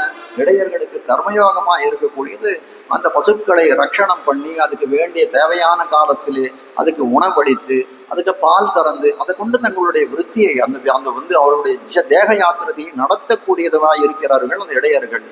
அதை பண்ணிட்டார்கள். கத்துக்கறவை கணங்கள் பல கறந்து. கனைத்திலங்கத்திறமையில பாருங்க, கனைத்திலங்கத்திறமை கண்ணுக்கு இறங்கி நினைத்து முலை வழியே நின்னு பால் சோர நினைத்தில்லம் சேரான்னு சொல்லியிருக்காரு. அப்போ என்ன இருக்கு? கறக்கக்கூடிய சமயத்திலே அவர்கள் கறக்கவில்லை. அதனால என்ன பண்றதா, அந்த மாடு பசுவானது தன் கன்றை நினைத்து தானே அப்படியே அந்த பாலை எல்லாம் சொருகிறது. அதனால வீடெல்லாம் நனைஞ்சு போயிடுதுன்னு சொல்றாள் இல்லையோ. அப்போ அந்த இடத்துல அந்த கர்மயோகம் இடையர்களுக்கே உண்டான கர்மயோகம் நடக்கவில்லை என்று தெரிவிக்கிறது. பகவான் எம்பெருமான் கண்ணனானவன் கீதா பகவத்கீதை அப்படின்னு சொல்ல ஒரு உயர்ந்த சாஸ்திரத்தை நமக்காக வழங்கி இருக்கிறான். அப்படிப்பட்ட அந்த கீதையிலே பல யோகங்கள் தெரிவிக்கிறான். எம்பெருமானை அடைவதற்காக பற்பல உபாயங்களை தெரிவிக்கிறான். அப்படிப்பட்ட உபாயங்கள் கர்மயோகம், ஞான யோகம், பக்தி யோகம் என்று சொல்லப்படுவதாய், கடைசியா சர்வதர்மான் பரித்தியஜ்யா என்று சொல்லும்படியாய் அவனிடத்திலே சரணமடையக்கூடிய சரணாகதியும் தெரிவிக்கிறான் அந்த எம்பெருமான் என்றெல்லாம் காட்டுகிறார்கள். இப்போ இந்த 3வது அத்தியாயத்தில் 18 அத்தியாயம் கொண்ட இந்த பகவத்கீதையிலே 3வது அத்தியாயத்திலே இந்த கர்மயோகத்தை பற்றி தெரிவிக்கிறான். ஆனால் ரொம்ப குழப்பக்கூடியவன் இந்த பகவான். அர்ஜுனன் ஏற்கனவே குழம்பி போயிருக்கிறான். அந்த அர்ஜுனனை மேலும் குழப்புவதற்காக பலவிதமான மாத்தி சொல்லக்கூடியவனாய் இருக்கிறான் இந்த கண்ணன் எம்பெருமான். இந்த கட்டத்திலே அர்ஜுனனுக்கு அப்படி தோற்றுகிறது. கண்ணன் எம்பெருமானுக்கு எந்த விதமான குழப்பமும் கிடையாது. அர்ஜுனனுக்கு அந்த மாதிரி ஒரு இது இருக்குது. என்ன சொல்றான்? ஜாயசி சேத் கர்மணஸ்தே மதா புத்திர் ஜனார்தன தத்திங் கர்மணி பூரேமாம் நியோஜேசி கேசவா என்று வைக்கிறார். சொல்றாரு. என்ன சொல்லி வருதுன்னா, ஜாயசி சேத் கர்மணஸ்தே மதா புத்திர் ஜனார்தன தத்தின் கர்மணி. நீ என்ன சொல்ற? கர்மயோகத்தை பண்ணு, கோரமான கர்மயோகத்தை பண்ணுன்னு சொல்றீங்க, ஏன் அப்படி சொல்ற அப்படின்னு கேட்கிறான். எதனால அப்படி கேட்கறான்னா, அவன் 2வது அத்தியாயத்துல கடைசியில சொல்றான், பக்தி யோகம் ஞான யோகம் பண்ணுன்னு தெரிவிக்கிறான். ஞான யோகம் சிறந்தது அப்படின்னு சொல்றான். முதல்லலாம் கர்மயோகம் பண்ணுன்னு சொன்னா, நடுவில் ஒரு இடத்துல ஞான யோகம் பண்ணுன்னு சொன்னான். இப்போ திருப்பி 3வது அத்தியாயத்துல என்ன சொல்றான்? கர்மயோகத்தை பண்ணு என்று தெரிவிக்கிறான். அதை பார்த்த உடனே அர்ஜுனனுக்கு குழம்பு வருது. நம்ம கர்மயோகம் பண்ணணுமா இல்லை ஞான யோகம் பண்ணணுமா? அதாவது கர்மயோகம் சொல்றது என்ன அப்படின்றது முதல்ல சொல்லிடுறேன் ஒரு 2 வார்த்தைகள். கர்மயோகம் அப்படின்னு சொல்லக்கூடியது நம்மளுடைய காரியங்களை நமக்குன்னு விதிக்கப்பட்ட அந்த ஜாதி ஆசிரம தீட்சைகளிலே என்னென்ன பண்ண வேண்டும் என்று சொல்லிட்டோம் அதை பண்றதுதான் கர்மயோகம். அப்போ அதை பண்ண வேண்டும். இப்போ அர்ஜுனனுக்கு இப்போ என்ன பண்ணணும் அப்படின்னா, இந்த கீதைய உபதேசம் எந்த இடத்துல நடக்கிறதுனா யுத்த பூமியில நடக்கக்கூடிய உபதேசம். யுத்தத்துக்காக வந்திருக்கான். இப்போ க்ஷத்ரியனாக இருக்கக்கூடியவனுக்கு தர்மம் என்ன கர்மம் என்ன அப்படின்னு கேட்டால், கர்மயோகம் என்ன அப்படின்னு கேட்டால், போர் புரிய வேண்டிதான் அவனுடைய கர்மயோகம். அதையெல்லாம் மறைந்து அவன் என்ன பண்றான், அவன் எதிர்க்க இருக்கக்கூடியவர்களாம் என் உறவினர்கள், இவர்களெல்லாம் நான் கொல்ல மாட்டேன் என்றெல்லாம் பேசி என்ன பண்ணான், தன்னுடைய காண்டீபத்தை நழுவ விட்டான்.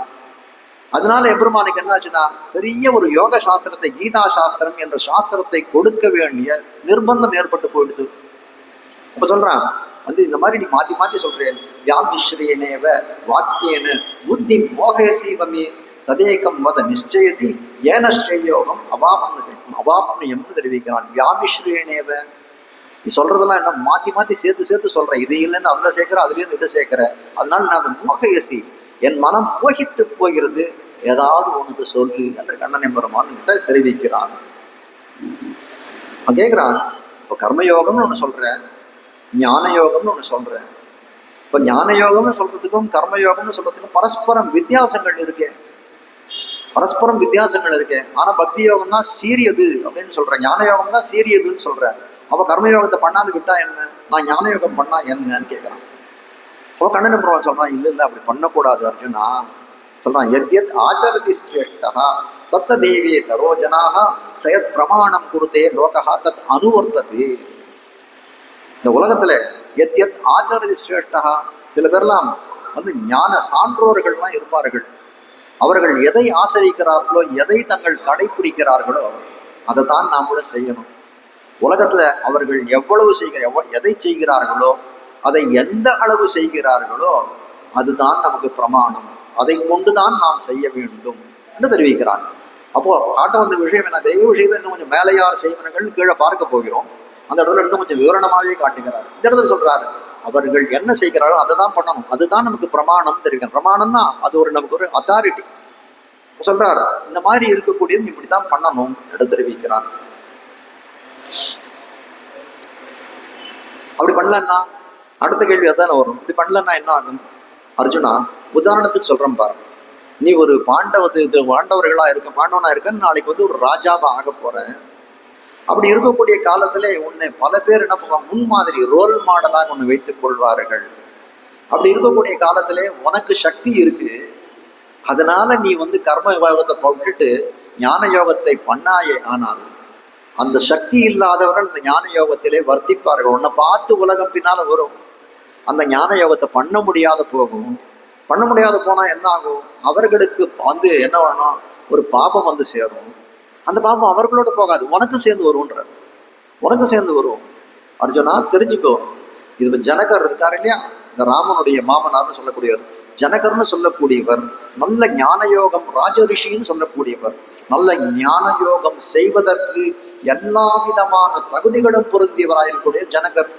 ஆனால் அவர் என்ன பண்ணார்னா, அவருக்கு பேர் என்ன, ரொம்ப பிரசித்தமான உலகத்துல கர்மயோகின்னு தான் பேர், கர்மயோகின்னு தான் பேர் அவருக்கு என்று தெரிவிக்கிறார்கள். அதே போல எம்பெருமான் சொல்றான், அர்ஜுனா இன்னொரு விஷயமா சொல்றேன் பாரு, எனக்கு பேர் என்ன தெரியுமா, அவாப்த சமஸ்த காமன்னு பேர், எல்லாம் நிறைந்தவன். இனிமேல்ட்டு நான் எது பண்ணியும் யாரிடத்திலையும் எந்த பலனும் எனக்கு சித்திக்க போறது கிடையாது, எல்லாம் நிறைந்தவனாய் இருக்கக்கூடியவன். நான் இந்த உலகத்திலே பிறந்த காலத்திலே கூட கர்மத்தை செய்து வருகிறேன். ஏன் அப்படின்னா, நான் விட்டுட்டேன் அப்படின்னா கண்ணன் பண்ணல, நானும் பண்ண மாட்டேன்னு விடுவான் இந்த உலகத்துல. எனக்கு அது பாவம் வரப்போறது கிடையாது, ஆனால் ஒருத்தனை பாவத்திலே கீழே தள்ளின இது எனக்கு சேரும். என் நெஞ்சு என்னையே குற்றி காட்டும், என்னையே குத்தும் என் நெஞ்சு, ஒருத்தனை நம்ம கெடுத்துட்டோமேன்னு. அதனால அர்ஜுனா, நான் சொல்ல வந்த விஷயம் இவ்விடத்துல என்ன தெரியுமா, உனக்கு ஞான யோகம் பண்ணுவதற்கு சக்தி இருந்தால் கூட இந்த லோகத்தை ரட்சணம் பண்ண வேண்டும், இந்த லோகத்தை காக்க வேண்டிய கடமை உனக்கு இருக்கு. அதனால இந்த லோக ரட்சணத்தை அந்த மரியாதைக்காக நீ கர்மயோகத்தை செய்வாய் என்று உபதேசம் பண்ணுகிறார். கற்றுக்கறவை கணங்கள் பல கறந்து, இப்ப சொல்லுங்க, வேதம் அனைத்துக்கும் வித்தாகும் திருப்பாவைன்னு சொல்றாளே, ஒரு பாசனத்திலையும் ஒரு துணுக்கை எடுத்து காட்டுறாரு. இது வேதத்தினோட அர்த்தம் தான் இதுல காட்டப்பட்டிருக்குது. கறந்து அப்படின்னு சொல்லக்கூடிய ஒரு சப்தத்துக்கு கர்மயோகமே பின்னால நிக்கிறது, கை கட்டிட்டு பார்த்தால் ஆண்டாளுடைய பெருமை தான் என்ன என்று தெரிவிக்கிறார். கற்று கறவை கணங்கள் பல கறந்து செற்றார் திரளழிய என்று தெரிவிக்கிறார். செற்றார் திரளழிய, செற்றார் அப்படின்னா சத்ருக்கள்னு தெரிவிக்கிறார், விரோதிகளுக்கு தான் செற்றார்னு பேரு தெரிவிக்கிறார்கள். யாருக்கு செற்ற, யாருக்கு சத்ரு, அப்படின்னு கேட்டா இந்த கோபாலர்களுக்கு இந்த இடையர்களுக்கெல்லாம் சத்ரு, அதாவது விரோதிகள் உண்டு அப்படின்னு கேட்கிறாங்க. அப்படியா, விரோதிகள் உண்டா? அவர்களுக்கு யார் விரோதி அப்படின்னு கேட்டா நன்றார், கண்ணனுடைய மேன்மையை பொறுக்காமல் யார் கண்ணன் திறத்திலே பகைமை பாராட்டுகிறார்களோ அவர்களெல்லாம் கோபாலர்களுக்கு எதிரின்னு தெரிவிச்சாராம். அப்படியா, சரி. அப்போ நினைக்கிறான் இந்த வானர வீரர்களா, இப்ப ராமாயணத்தை எடுத்துக்கோங்க, வானர வீரர்கள் எல்லாம், வானர சைன்யம் சுக்ரீவன்ல இருந்து கடைகட்ட குரங்கு வரைக்கும் பாருங்க, எல்லாரும் ஒன்னா ஏகமனதாக சொல்லக்கூடிய ஒரு வார்த்தை, உங்களுக்கு எதிரி யாரு கேட்டா ராவணன் தெரிவிக்கிறான். இந்த வானர வீரர்களுக்கும் ராவணனுக்கும் நேரடியாக ஏதாவது மோதல் உண்டா அப்படின்னு கேட்டா எந்த மோதலும் கிடையாது, எந்த வாக்குவாதங்களும் கிடையாது. அப்படி இருக்கக்கூடிய காலத்திலே அந்த ராவணனை எதிரியாக கருதினார்களே, காரணம் என்ன அப்படின்னு கேட்டா அவன் ராமனுக்கு ஆகாதவன், எங்கள் ராமனுக்கு ஆகாதவன், எங்களுக்கும் ஆகாதவன். அப்போ காட்ட வந்த விஷயம் என்னன்னா, இந்த எதிரி, இந்த பாகவதர்களுக்கெல்லாம், இந்த கோபாலர்களுக்கெல்லாம் யார் எதிரி அப்படின்னா பகவானுக்கு யார் எதிரியோ அவர்கள் தான் இவர்களுக்கு எதிரி என்று தெரிவிக்கிறார்கள். அப்போ எம்பெருமானுடைய மேன்மைக்கு பொறாதிருக்கக்கூடியவர்கள் எல்லாம் அடியவர்களுக்கு எதிரி என்று தெரிவிக்கிறார்கள். எம்பெருமானுடைய மேன்மையை பொறாதவர்கள் அப்போ எம்பெருமானுக்கு பகைவர் உண்டா? அடுத்த கேள்வி தானே, அடியவர்களுக்கு பகைவர் உண்டு, எம்பெருமானுக்கு பகைவர் உண்டான்னு கேட்கிறேன். அதெல்லாம் ஒண்ணு கிடையாது. அவர் சொல்லுவா, சமூகம் சர்வபூதேஷு, எல்லாரையும் நான் சமமாகத்தான் பார்க்கிறேன்னு சொல்லக்கூடிய எம்பெருமான. ஆனால் எதிரி உண்டா அப்படின்னு கேட்டா யாரும் எனக்கு எதிரி கிடையாது. ஆனா எதிரி இருக்கார்களே, அவனே சொல்றாரு, கண்ணன பெருமானே சொல்றாங்க. கம்சன் இருக்கானே, கம்சன் எப்படிப்பட்டவனா இருக்கான்?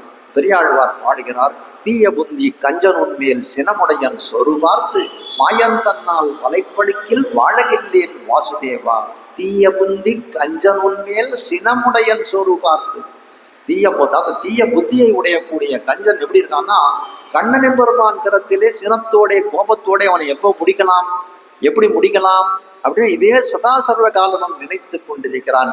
அதனால கண்ணனுக்கு எதிரி யாரு? கம்சன்.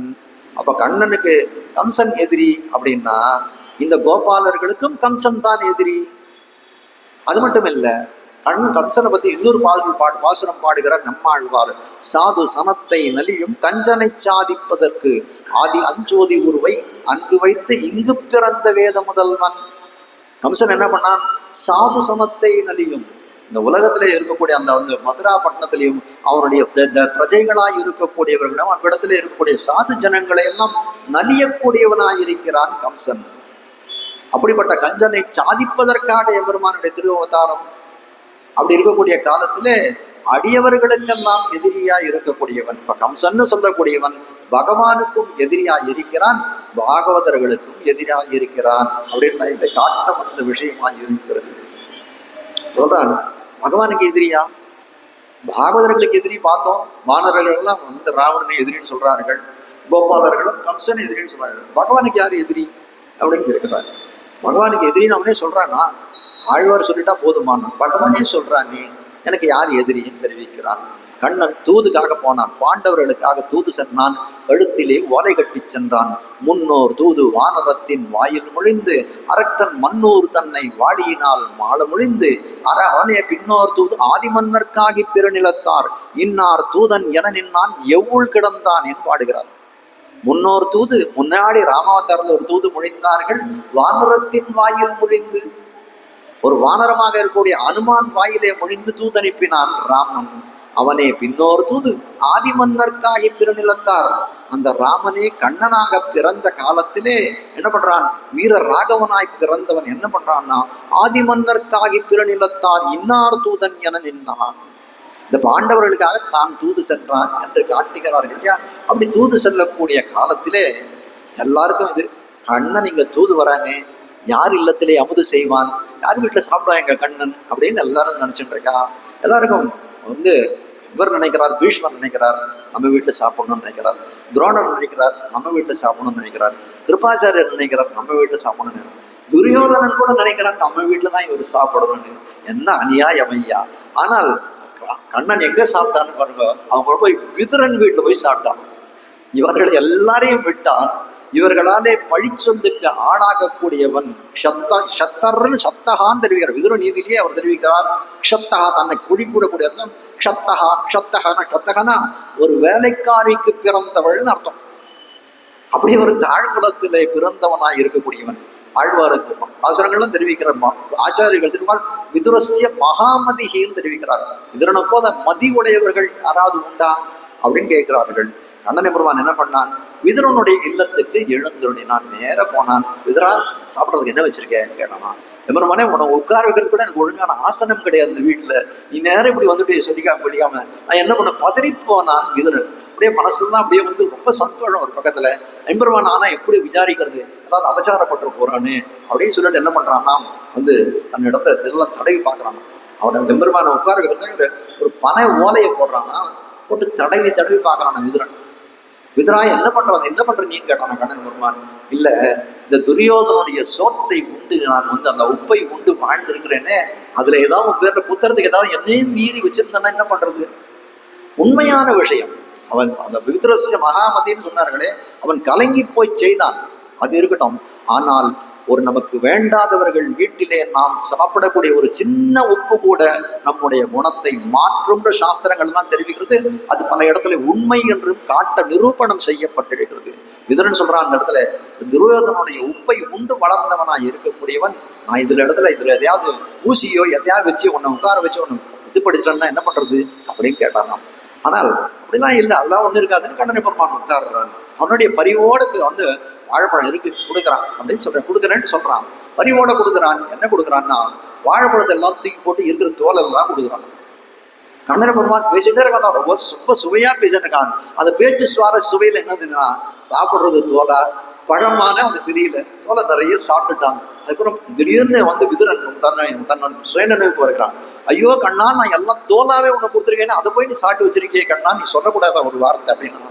இல்லை, எனக்கு பழமும் தோளும் ஒண்ணுதான், யார் கொடுக்குறான்னு தான் முக்கியம். பத்திரம் புஷ்பம் பலம் தோயும் யோமே பக்தியா பிரயச்சதேன்னு கீதையில கண்ணனை பெருமான் சொல்றான். ஒரு பத்திரம், ஒரு புஷ்பம், ஒரு பலம், ஒரு தண்ணீர், எதை கொடுத்தாலும் என்ன கொடுக்கிறான்றதை நான் பார்க்கறதுல அவன் எப்படி கொடுக்கிறான் என்பதைத்தான் நான் பார்க்கிறேன்.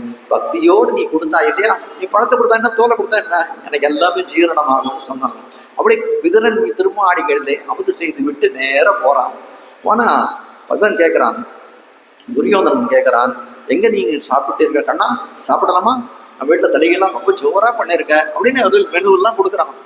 இருக்கிற கண்ணனை பெருமான் இல்ல சொல்றான், விஷதன்னம் ந போக்தவ்யம். அதான் இந்த எதிரிகள் வீட்டுல சொல்றான், பகைவர் சோறை உண்ணக்கூடாது. விஷதன்னம் ந போக்தவ்யம், பகைவர்கள் சோற்றை உண்ணக்கூடாதுன்னு. துஷந்தம் ந போஜயேது, துஷந்தம் ந போஜயேது, பகைவர்களுக்கு சாப்பாடு போடக்கூடாது, இதுதான் தர்மம் அப்படின்றானா.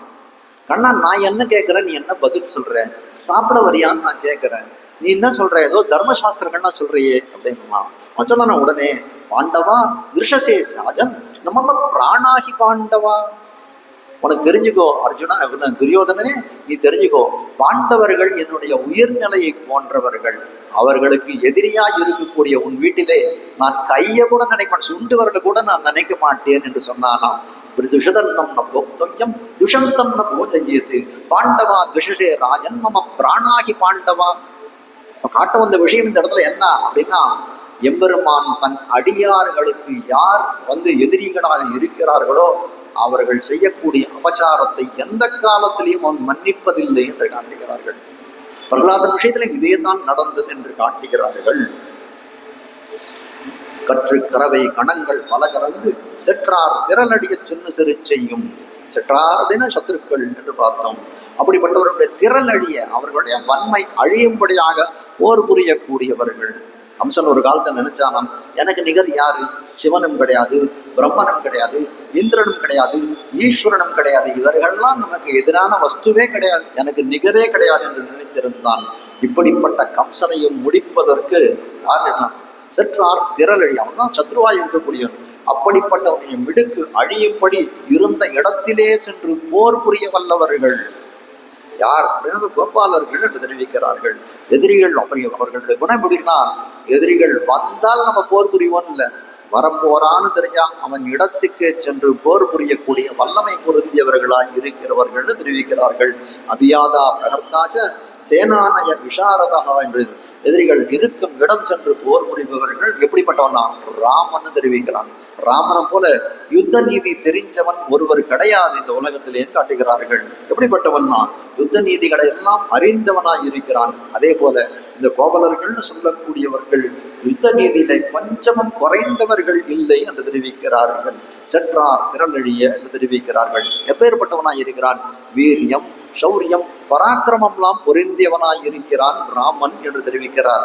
எப்பேற்பட்டவன் தேசிகன் ரகுவீர வைபவம்னு ஒரு ஸ்தோத்திரம் எழுதுறாரு. அதுல ஆரம்பிக்கக்கூடிய மகாவீர வைபவம் என்றும் சொல்லுவார்கள். ஆரம்பிக்கக்கூடிய காலத்திலே ஆரம்பிக்கிறான் ஜெய ஜெய மகாவீரான்னு ஆரம்பிக்கிறான். ராமன் ஆரம்பிக்கக்கூடிய காலத்திலே வீரத்தை முன்னிட்டு தெரிவிக்கிறான் என்று காட்டுகிறார்கள். திருவள்ளுவர் எம்பெருமான் பெயர் வீரராகவன் என்ற பெயரை உடையவனாய் இருக்கிறான். திருமழிசைக்கிறான் பாடுவார், இலங்கை மன்னன் ஐந்தொடைந்து பைந்தலை நிலத்துக கலங்க வந்து சென்னு கொண்டு வெண்ணி கொண்ட வீரனேன்னு மகிழ்கிறார்.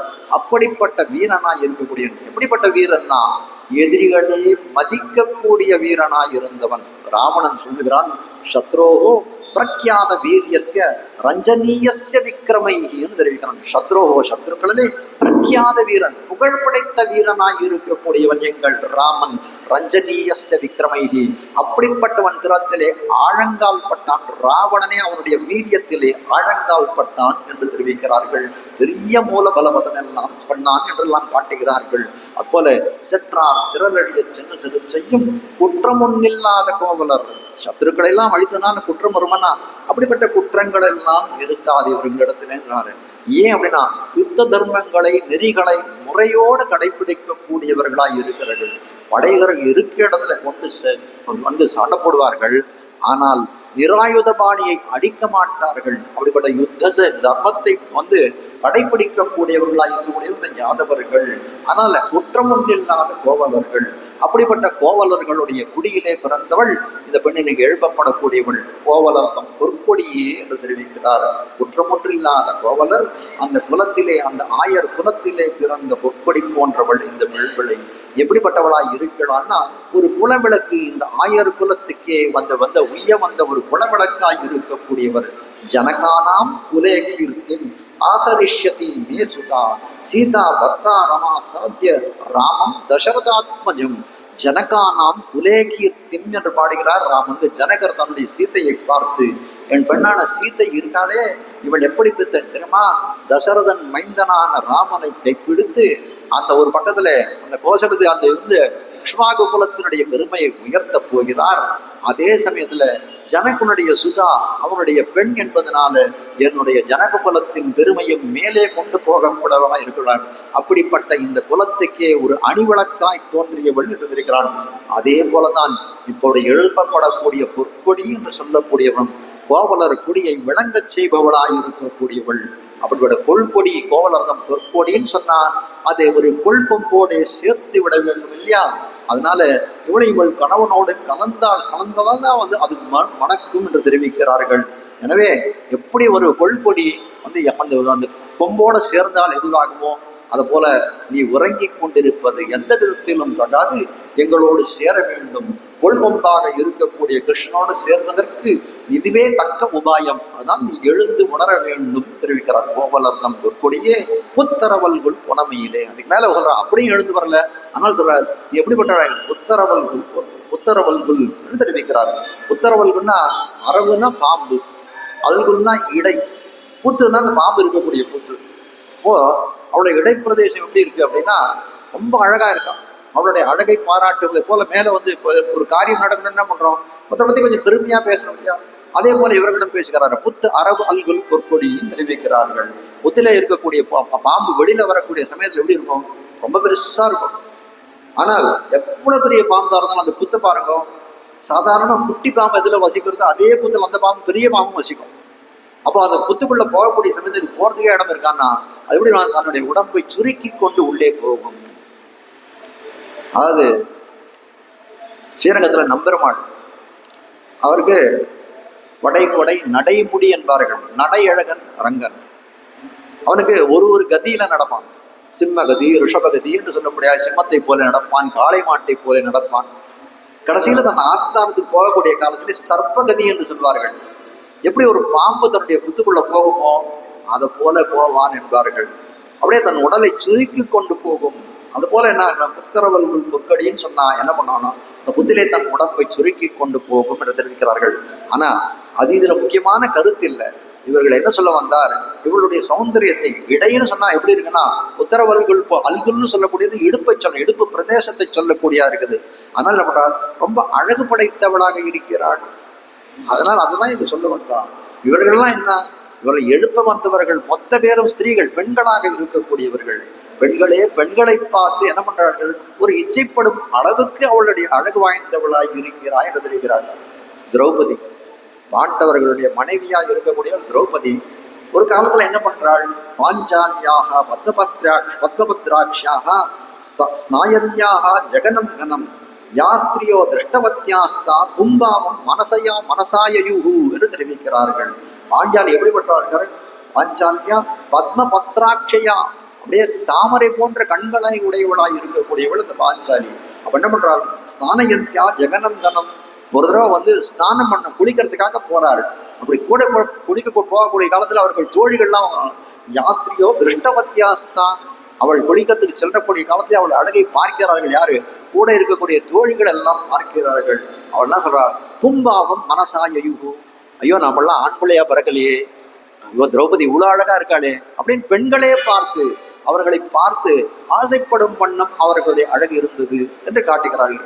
அதுபோல இந்த இடத்துல எப்படி இருக்காங்கன்னா, எழுப்ப வந்தவர்கள் அனைவரும் கோபிகள்னு சொல்லக்கூடிய பெண்கள் அவர்களே பார்த்து இவளை பார்த்து புத்தரவல்குள் பொல்குடி, உன்னுடைய நிதம்ப பிரதேசம் இவ்வளவு அழகா இருக்கே, நீ இவ்வளவு லாவண்யம் பொருந்தியவளா இருக்கே, இவ்வளவு சௌந்தர்யம் பொருந்தியவளா இருக்கிறாயே என்று சொல்லும்படியாக அழகை படைத்தவளாய் இருக்கிறார்கள். ரூப உதாரிய குணைகி பும்சாம் திருஷ்டி சித்தாபகாரிணம்னு தெரிவிக்கிறார் வால்மீகி எம்பெருமான். வால்மீகி பகவான் தன்னுடைய ராமாயணத்திலே அண்ணனுடைய ராமனுடைய அழகை தெரிவிக்கிறார். ரூபம் ஔதாரிய குணைகி, ரூபம் ரொம்ப அழகான சுந்தரன், அதிரூப சுந்தரனாய் இருக்கிறான். ஔதாரியம் பெரிய வல்லன்மை புரிஞ்சவன். இந்த குணங்களாலே எப்படி இருக்கிறான், குணைகி பும்சாம் திருஷ்டி சித்தாபகாரிணம். பும்சாம்னா ஆடவர்கள், ஆடவர்களுடைய திருஷ்டி அதாவது பார்வையும் சித்தத்தையும் மனசையும் அபகாரிணம், அபகரிக்கக்கூடியதா இருக்க ராமனுடைய அழகுதான். உடனே விசாரித்தார்கள் ஆச்சாரியர்கள், பும்சாம் திருஷ்டி சித்தாபகாரிணமா, ஆடவர்களை தான் கவருவானா, அப்ப பெண்களை கவர மாட்டானா என்று கேட்டார்கள். தண்ட பூபிகா நியாயம்னு ஒரு நியாயம் உண்டு. தண்ட பூபிகா நியாயம்னா, ஒரு கிழவர் ஒருத்தர் இருக்கார், கையில ஒரு ஸ்டிக் வச்சுட்டு இருக்கார், தண்டத்தை வச்சுட்டு இருக்காரு. அவர் எங்கேயோ ஒரு பெருமாள் சன்னதியில சேவிக்க போறாரு. அந்த இடத்துல போனா ஒரு அப்பத்தை கொடுக்குறாரு. நல்ல வாசனையா கமகமான்னு இருக்கு, ஏகாசி இன்னைக்கு நாளைக்கு சாப்பிட்றேன் அப்படின்னு சொல்லி அதை ஒரு துணியில கட்டினார். அந்த தண்டத்துல கட்டி வச்சுட்டார், வீட்டுல வச்சுட்டார். வீட்டுல ரொம்ப எலி தொல்லை. எலி வந்தது. மறுநாள் காத்தால இவர் தூங்கிட்டு ஏது இதை பார்க்கணும்னு பாக்குறாரு. எலி என்ன பண்ணிட்டு அந்த அப்பத்தையும் தின்னுடுத்து அந்த தண்டத்தையும் கடிச்சு தின்னுடுத்து இருக்கிற பசியில பார்த்தா ஒண்ணுமே இல்லை, எங்க சிந்தி கிடக்கு. மறுநாள் காலத்தால பாக்குறாரு, தண்டத்தையும் காணும் இதையும் காணும். பாக்குறாரு, ஓஹோ எலி மொத்தத்தையும் தின்னுடுத்து போல இருக்கு, என்ன பண்றது. அவர் மனைவி வந்தாளாம், கேட்டாலாம், அப்ப எங்க அப்படின்னு கேட்டாலாம். எலி மொத்தத்தையும் தின்னுடுத்து அந்த தண்டத்தையும் அவர் சொன்னாராம், அந்த தண்டத்தையே எலி தின்னுடுத்துனாலாம். அப்ப எங்கன்னு கேட்டாலாம். ஏமா நான் தான் சொன்னேன், தண்டத்தையே தின்ன எலி அப்பத்தை விட்டு வைக்குமா அப்படின்னு சொல்றாரு. அது போல இந்த இடத்துல காட்ட வந்த விஷயம் என்னன்னா, பும்சாம் திருஷ்டி சித்தாபகாரிணம், ஆடவர்களையே மயக்கக்கூடிய அழகு படைத்தவனா இருந்தால் அந்த இடத்துல பெண்களை மயக்கக்கூடியவன்னு சொல்லணுமா என்ன, சொல்ல வேண்டிய அவசியமே இல்லையே தெரிவிக்கிறார்கள். பும்சாம் திருஷ்டி சித்தாபகாரிணம் என்று தெரிவிக்கிறார்கள். புத்தரவல்குள் பொற்கொடி என்று சொல்லும்படியா இருக்கக்கூடிய புனமையிலே மேல தெரிவிக்கிறார். புத்தரவல்குள் புனமையிலே எப்படிப்பட்டவர்னா, இவளுடைய கூந்தலுடைய அழகு எப்படி இருக்குன்னா, அந்த மயிலின் தொகையை போலே மிகவும் அழகாக இருக்கக்கூடியது. புனமையிலே மோதராய் எழுந்துவான் சொல்கிறார். புனமையில்னு சொல்லக்கூடியது அது இருக்கக்கூடிய பொழிலை எப்படி சிறப்பிக்குமோ இது போல எங்களுடைய ஸ்திரீவனத்தை நீ சிறப்பிக்க வர வேணும், எழுந்து வருவாய்ன்னு சொல்றாங்க. உடனே கேட்கிறார், எல்லாம் சுத்தத்து தோழிமார் எல்லாரும் வந்தாரோ, எல்லாரும் வந்துட்டாளா, என்ன மொத்தம் அழைக்கிறீங்களே, இவங்க இருக்கல என்ன அழைக்கிறீங்களே, எல்லாரும் வந்தாரும், நான் புறப்படணும் எல்லாரும் வந்திருக்கணுமேன்னு கேட்கிறாரு. சுற்றத்து தோழிமார் எல்லாரும் வந்தார்கள் என்று சொல்லும்படியாய் சுற்றத்து தோழிமார் வந்தார்கள். அது மட்டும் இல்ல, சுற்றத்தவரான தோழிமார்களும் வந்தார்கள் என்று சொல்லும்படியாய் இருக்க. சுற்றத்து தோழிமார் எல்லாரும் நின் முத்தம் புகுந்து முகில்வண்ணன் பேர் பாட எல்லாரும் வந்தார்கள்.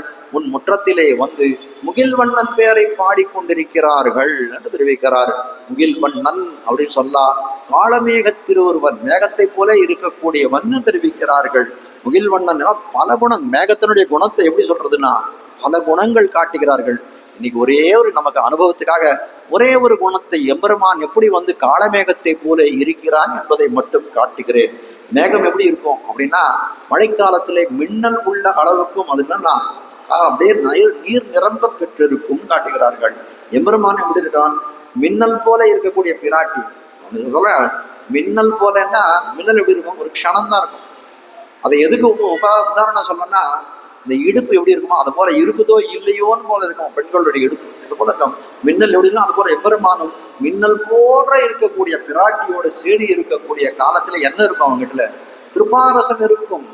மேகத்துல எப்படி ஜலம் இருக்குமோ பிராட்டி கூடி இருக்கக்கூடிய காலத்திலே எம்பெருமான் திறத்திலே கருணை மண்டி இருக்கும் என்று தெரிவிக்கிறார்கள். அதான் காரே கருணை என்று சொல்லும்படியாய் அதனால்தான் சொல்லுகிறார், பிராட்டியோடு சேர்ந்து இருக்கக்கூடிய காலத்திலே அவன் திறத்திலே கருணை மிக்க இருக்கும். அதனால்தான் இவள் சந்நிதியாலே காகம் தலை பெற்றது, அது இல்லாமையாலே ராவணன் முடிந்தான் என்று தெரிவிக்கிறார்கள். பிராட்டியோடு கூடி இருக்கக்கூடிய காலத்திலே பெருத்த அபச்சாரத்தை செய்தான் காகாசுரன் என்று சொல்லக்கூடியவன். என்ன பண்ணான்?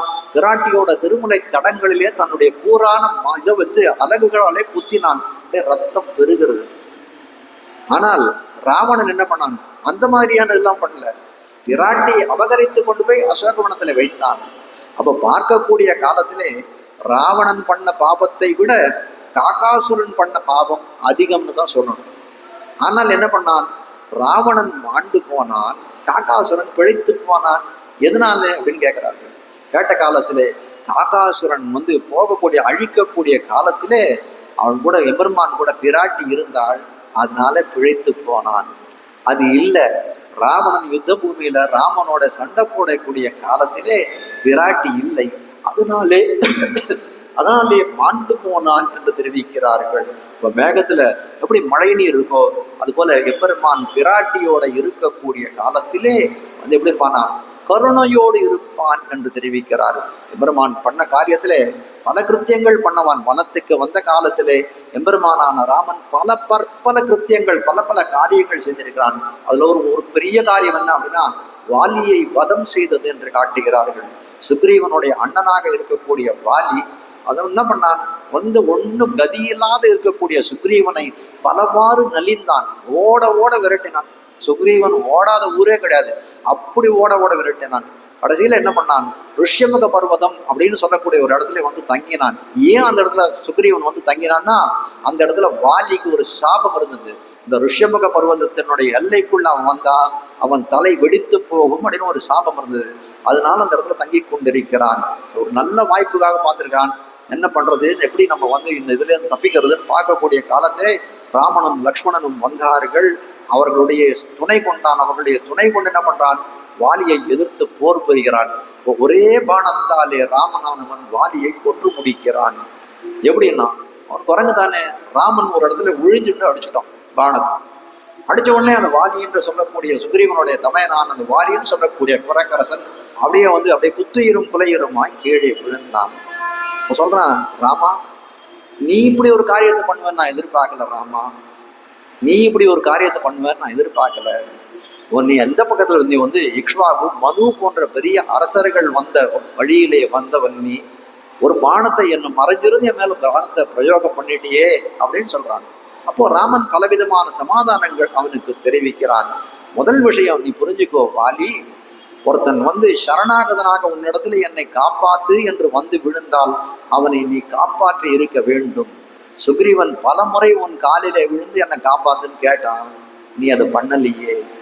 நீ பண்ணியிருந்தா நான் ஏன் வரப்போறேன்? நீ பண்ணல. அதே போல ஒரு ராஜன் தன்னுடைய காட்டில இருக்கக்கூடிய வனவிலங்குகளை அழிக்கக்கூடிய சமயத்துல நேரிலிருந்து போர் புரிந்து சண்டை போடணும்னு அவசியம் கிடையாது. அது போல நீ என்ன பண்ற? இந்த வனவிலங்கை போலே இந்த காட்டிலே அராஜகம் செய்து கொண்டு வந்தாய், அதனால ராஜனான நான் உன்னை ஒழித்தேன்னு பலவித சமாதானங்கள் சொன்ன உடனே வாலி என்ன பண்றான்? புரிந்து கொள்கிறான். ராமன் நம்மை அடித்தது சரிதான் என்று புரிந்து கொள்றான். ஆனால் கூட அவன் சொல்றான், என்ன நீ அடித்ததுக்கு நீ ராமா, நீ இப்போ நான் கூட நான் சொல்றேன் ராமா, நீ என்னை அடித்திருக்க மாட்டாய், ஏன் அடித்து தெரியுமா அப்படின்னு கேட்கிறான். ஏன் ராமனே கேட்கிறான் அவர்கிட்ட. அப்ப சொல்றான், ஓவியல் தர்மமும் உங்கள் குலத்துதித்தோர்கள் எல்லாம் ஓவியத்தை எழுத ஒண்ணா உருவத்தை உடைமையின்றே ஆவியை சனகன் பெத்த அன்னத்தை அமிழ்தின் வந்த தேவியை பிரிந்த பின்னை திகைத்தனை போலும் தெரிகிறாராம். கமர் பெருமான் தெரிவிக்கிறார், வாலி வதம் எதனால் நடந்தது அப்படின்னு கேட்கிறார். அப்படி அவனுக்கு ராமன் எப்பேற்பட்டவன்? கோவியல் தர்மமும் உங்கள் குலத்துதித்தவர்களுக்கெல்லாம், மனு முதலிய பெரிய மனு பகவான் போன்றவர்கள் ஸ்மிருதியை எழுதி வைத்தவர்கள் குலத்திலே வந்தவன். குலத்துதித்தோர்களுக்கெல்லாம் ஓவியத்தை எழுதவன்னா உருவத்தை உடையனாய் இருக்கிறாய். நீ ஓவியத்தை போல ஓவியத்தை கூட வழ முடியாத அளவுக்கு ஒரு சுந்தரமாக இருக்கக்கூடியவன். ஆனால் அப்படிப்பட்ட நீ தர்ம வழியிலே வந்த நீ என்னை அடித்தாய்னா காரணம்னா, ஆவியை உனக்கு ஆவி போல இருக்கக்கூடிய சீதா பிராட்டி ஆவியை, ஜனகன் பெத்த அன்னத்தை, தேவியை பிரிந்தனை, அந்த தேவியை பிரிஞ்சுட்ட, அதனால என்ன பண்றதுன்னு உனக்கு தெரியல, அதனால என்ன அடிச்ச என்று தெரிவிக்கிறான். முகில் மன்னன் பேர்பாட என்று தெரிவிக்கிறார்கள். சுற்றத்து தோழிமார் எல்லாரும் இன் முற்றம் புகுந்து முகில் மன்னன் பேர்பாட, முகில் மன்னன் பேரெல்லாம் பாடிட்டார்கள் பல விதமாக. சிற்றாதே பேசாதே பண்றாரு. அப்பொழுதும் சிற்றாதே பேசாதே, கொஞ்சம் கூட பேசாமலும் கிடக்கிறாள், அசையாமலும் கிடக்கிறாள். செல்வ பெண்டாட்டி, செல்வ பெண்டாட்டின்னா இந்த உறவு முறையெல்லாம் அது சொல்றதா இல்லை, இந்த இடத்துல ஒரு சம்போதனம். இது அப்படி கீழே பேய் பெண்ணே நாயக பெண்கள்லாம் சொன்னது, இந்த இடத்துல செல்வ பெண்டாட்டி நீ உன் அபிமதம், உனக்கு என்ன பண்றான், உனக்கு பிரியமாய் இருக்கக்கூடிய கிருஷ்ணனை பெற்றாய், உனக்கு கிடைச்சு கொடுத்து. ஆனால் என்ன பண்றோம், நாங்கள் தான் என்ன பண்றோம், எங்களுக்கு இஷ்டமாக இருக்கக்கூடிய உன்னை பெற வேண்டும். எங்களுக்கு என்ன தெரியுமா, கிருஷ்ணனோட சேர்றதை விட பாகவதையாய் இருக்கக்கூடிய உன்னோட சேருவதைத்தான் நாங்கள் விரும்புகிறோம் தெரிவிக்கிறார்கள். எங்களுக்கும் கிருஷ்ணனுக்கும் எல்லா செல்வமுமாகவே இருக்கக்கூடியவை நீ. கிருஷ்ணானுபவம் என்று சொல்லக்கூடிய செல்வத்தை பெற்றிருக்கக்கூடிய பெண் பிள்ளை நீ என்று சொல்லக்கூடியார்கள். இப்படி கிருஷ்ணானுபவம் ஆகிய செல்வம் நிறைந்திருக்கக்கூடிய நீ என்ன பண்ணலாம், எற்றுக்குறங்கினா எதுக்காக இந்த உறக்கத்திலே இருக்காய், எற்றுக்குறங்கும் பொருளேதோர் எம்பாவாய், எங்களுடைய குரல் கேட்ட பின்னும் உறங்குவதற்கு காரணம் இருக்க வேண்டாமா, எந்த இதை பலனில்லாத நீ உறங்குவதில்லை, என்ன இருக்க வேண்டும், எங்களோடு சேர்ந்து கிருஷ்ணனுடைய அனுபவத்திலே சேரப்பார்ப்பாய் என்று அவளை எழுப்பி கொண்டு போகிறார்கள் என்று இந்த பாசுரத்தை முடிக்கிறார்கள். இந்த பாசுரத்தாலே பூதத்தாழ்வார் எழுப்பப்படுகிறார் காட்டுகிறார்கள். குற்றம் ஒன்றில்லாத அப்படின்ற ஒரு சம்போதனத்தை, ஒரு விடியை எடுத்துக்கிறார்கள். குற்றம் ஒன்றில்லாதனா பூதத்தாழ்வார் எந்த குற்றம் இல்லை, இந்த குற்றம், இந்த பூதத்தாழ்வாருக்கு குற்றம் இல்லைன்னு, இந்த குற்றம்ன்றது முதலாழ்வார்கள் 3 பேருமே அந்த குற்றம் இல்லை. அது என்ன அப்படின்னா, ஒரு கர்ப்பவாசம் இல்லாமை. இவர்கள் 3 பேருமே அயோனிஜர்கள், ஒரு தாய் வயிற்றிலே கர்ப்பவாசம் இருந்து பிறந்தவர்கள் இல்லை. அதனால குற்றம் ஒன்றில்லாத யோனிஜத்துவம் என்று சொல்லக்கூடிய தாய் வயிற்றின் கர்ப்பத்திலே வசிக்காத குற்றம் இல்லாதவர்கள் என்று தெரிவிக்கிறார்கள். இப்படிப்பட்டவர் திருவந்தாரம் எங்கன்னா, கடல் மல்லை தலசைனம் என்று சொல்லும்படியாக இந்த திருக்கடல் மல்லை என்றெல்லாம் சொல்லக்கூடிய மகாபலிபுரத்திலே இவர் திருவவதாரம். மாதவி பூவிலே தான் திருவவதாரம். அதனால்தான் சொல்றார், ஒரு புஷ்பத்திலே திருவவதாரம் பண்ணாரு, அதனால் அயோனிஜர் இவர். கோவலர்னு தெரிவிக்கிறார். கோவலர் அப்படின்னு தெரிவிச்சா கோபாலர்கள். அதை சொன்னவுடனே சொல்லக்கூடியது, இவர்கள் எல்லாம் கோபாலர்னா திருக்கோவில், இந்த கோவலூர் ஆயன் என்று சொல்லப்படியாய் அந்த கோபாலர்களுக்கெல்லாம் தலைவனாய் இருக்கக்கூடிய கிருஷ்ணன் வர்த்திக்கக்கூடிய ஊர் எது, இவர்கள் ஒன்று சேர்ந்த ஊர் எது, இந்த முதலாழ்வார்கள் திருக்கோவலூர் என்று சொல்லக்கூடிய திவ்ய தேசம் திருக்கோவலூர். அதை கொஞ்சம் ஞாபகம் வச்சுக்கோங்க. ஏன்னா பல பேர் என்ன நினைக்கிறான், திருக்கோவிலூர்னு எழுதிவிடுறான். திருக்கோவிலூர் எழுதி அவன் எழுதுறதையும் எழுதிட்டு சொல்றதையும் சொல்லிட்டு திருக்கோவிலூர்னு சொன்னா என்ன தப்பு, கோவில் தான் நான் சொல்றேன் அப்படின்னா, இல்லை அது கோவல், கோபாலன்றது தான் கோவல்னு சுருங்கி இருக்கு. அதனால அந்த ஊரை சொல்லக்கூடிய காலத்திலே திருக்கோவலூர் என்று சொல்ல வேண்டும். ஏன்னா ஆழ்வார் மங்களாசாசனம் அப்படிதான் பண்ணியிருக்காரு, திருக்கோவலூர் அப்படின்னு தான் பாடியிருக்காரு. திருக்கோவலூர் மன்னும் இடைக்கழியம் மாயவனை என்று தெரிவிக்கிறார் இல்லையா. வற்புடைய வரைநெடுந்தோள் மன்னர் மாலை என்று சொல்லும்படியாகும். கோவலூர் மன்னும் இடைக்கழியம் மாயவன் என்று சொல்லும்படியாக கோவல்னு சொல்லக்கூடிய அந்த திருக்கோவலூர்லே ஆழங்கால் பட்டவராய் இருந்தார். அதனால இந்த பதத்தினாலே பூதத்தாழ்வார் இடத்திலே பொற்கொடியே, பொற்கொடி அப்படின்னு சொன்னா, ஒரு கொடின்னு சொன்னா ஒரு கொள் கொம்புல சேர்ந்திருக்க வேண்டுமே. பூதத்தாழ்வார் ஒரு பாசுரப்பாடுகார் தன்னுடைய இதுல 3ஆம் திருவந்தாதியில பதி அமைந்து நாடி பருத்தெழுந்த சிந்தை மதி உறிஞ்சி வான் முகடு நோக்கி கதிமிகுத்து அங்கோல் தேடி ஓடும் கொழுந்ததே பொன்னதே மால் தேடி ஓடும் மனம் அப்படின்னு சொன்னார்.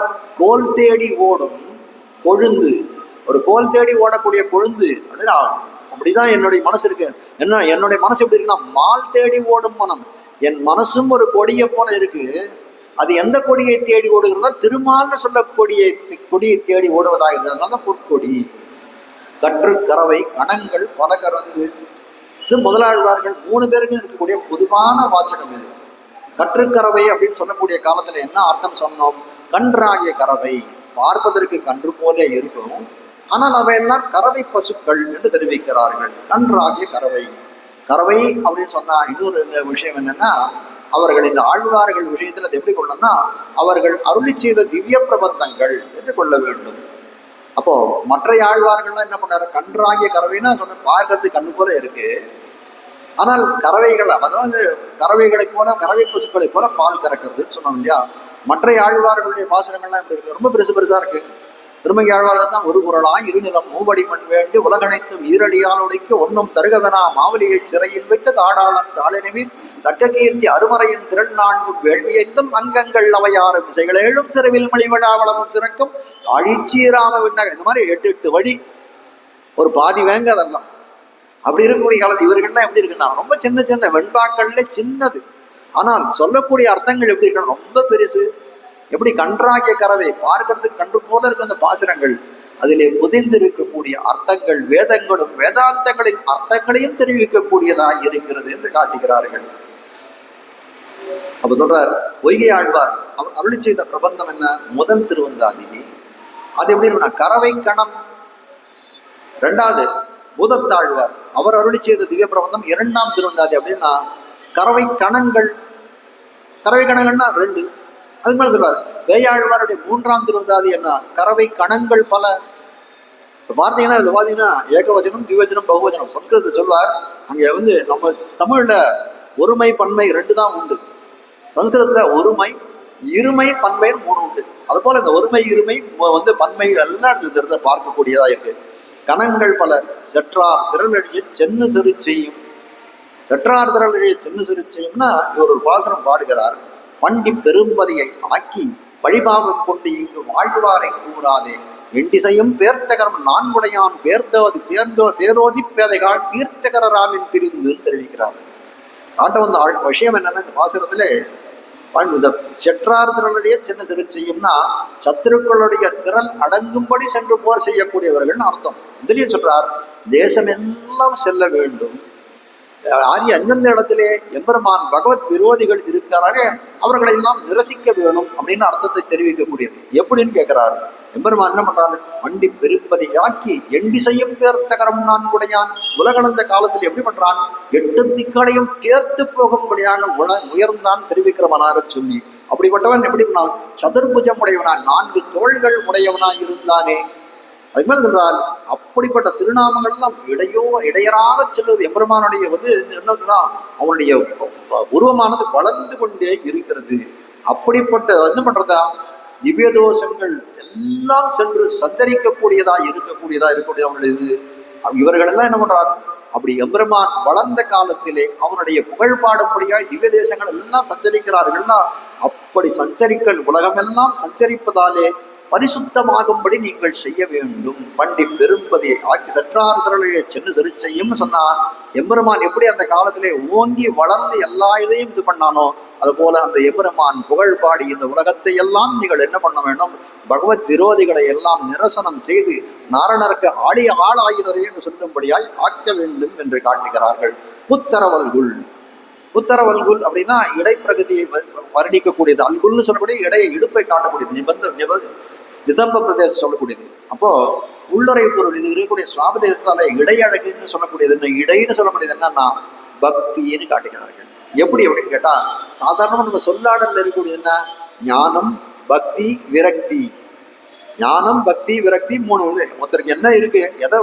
ஒருத்தர் ரொம்ப நல்லா அப்படின்னு சொன்னா என்ன இருக்கும்? அவருக்கு ஞானம் இருக்கு, பக்தி இருக்கு, விரக்தி இருக்கு.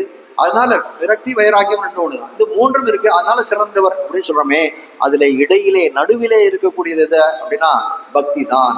அப்ப பக்தி இடைப்பட்டதுனால என்ன, நடுவில் இருக்கிறதுனால என்னன்னு இடையழகு அப்படின்னு சொல்லக்கூடியது. அல்குல்னு சொன்னாரே, அது இடையழகு என்று காட்டப்பெறுகிறது.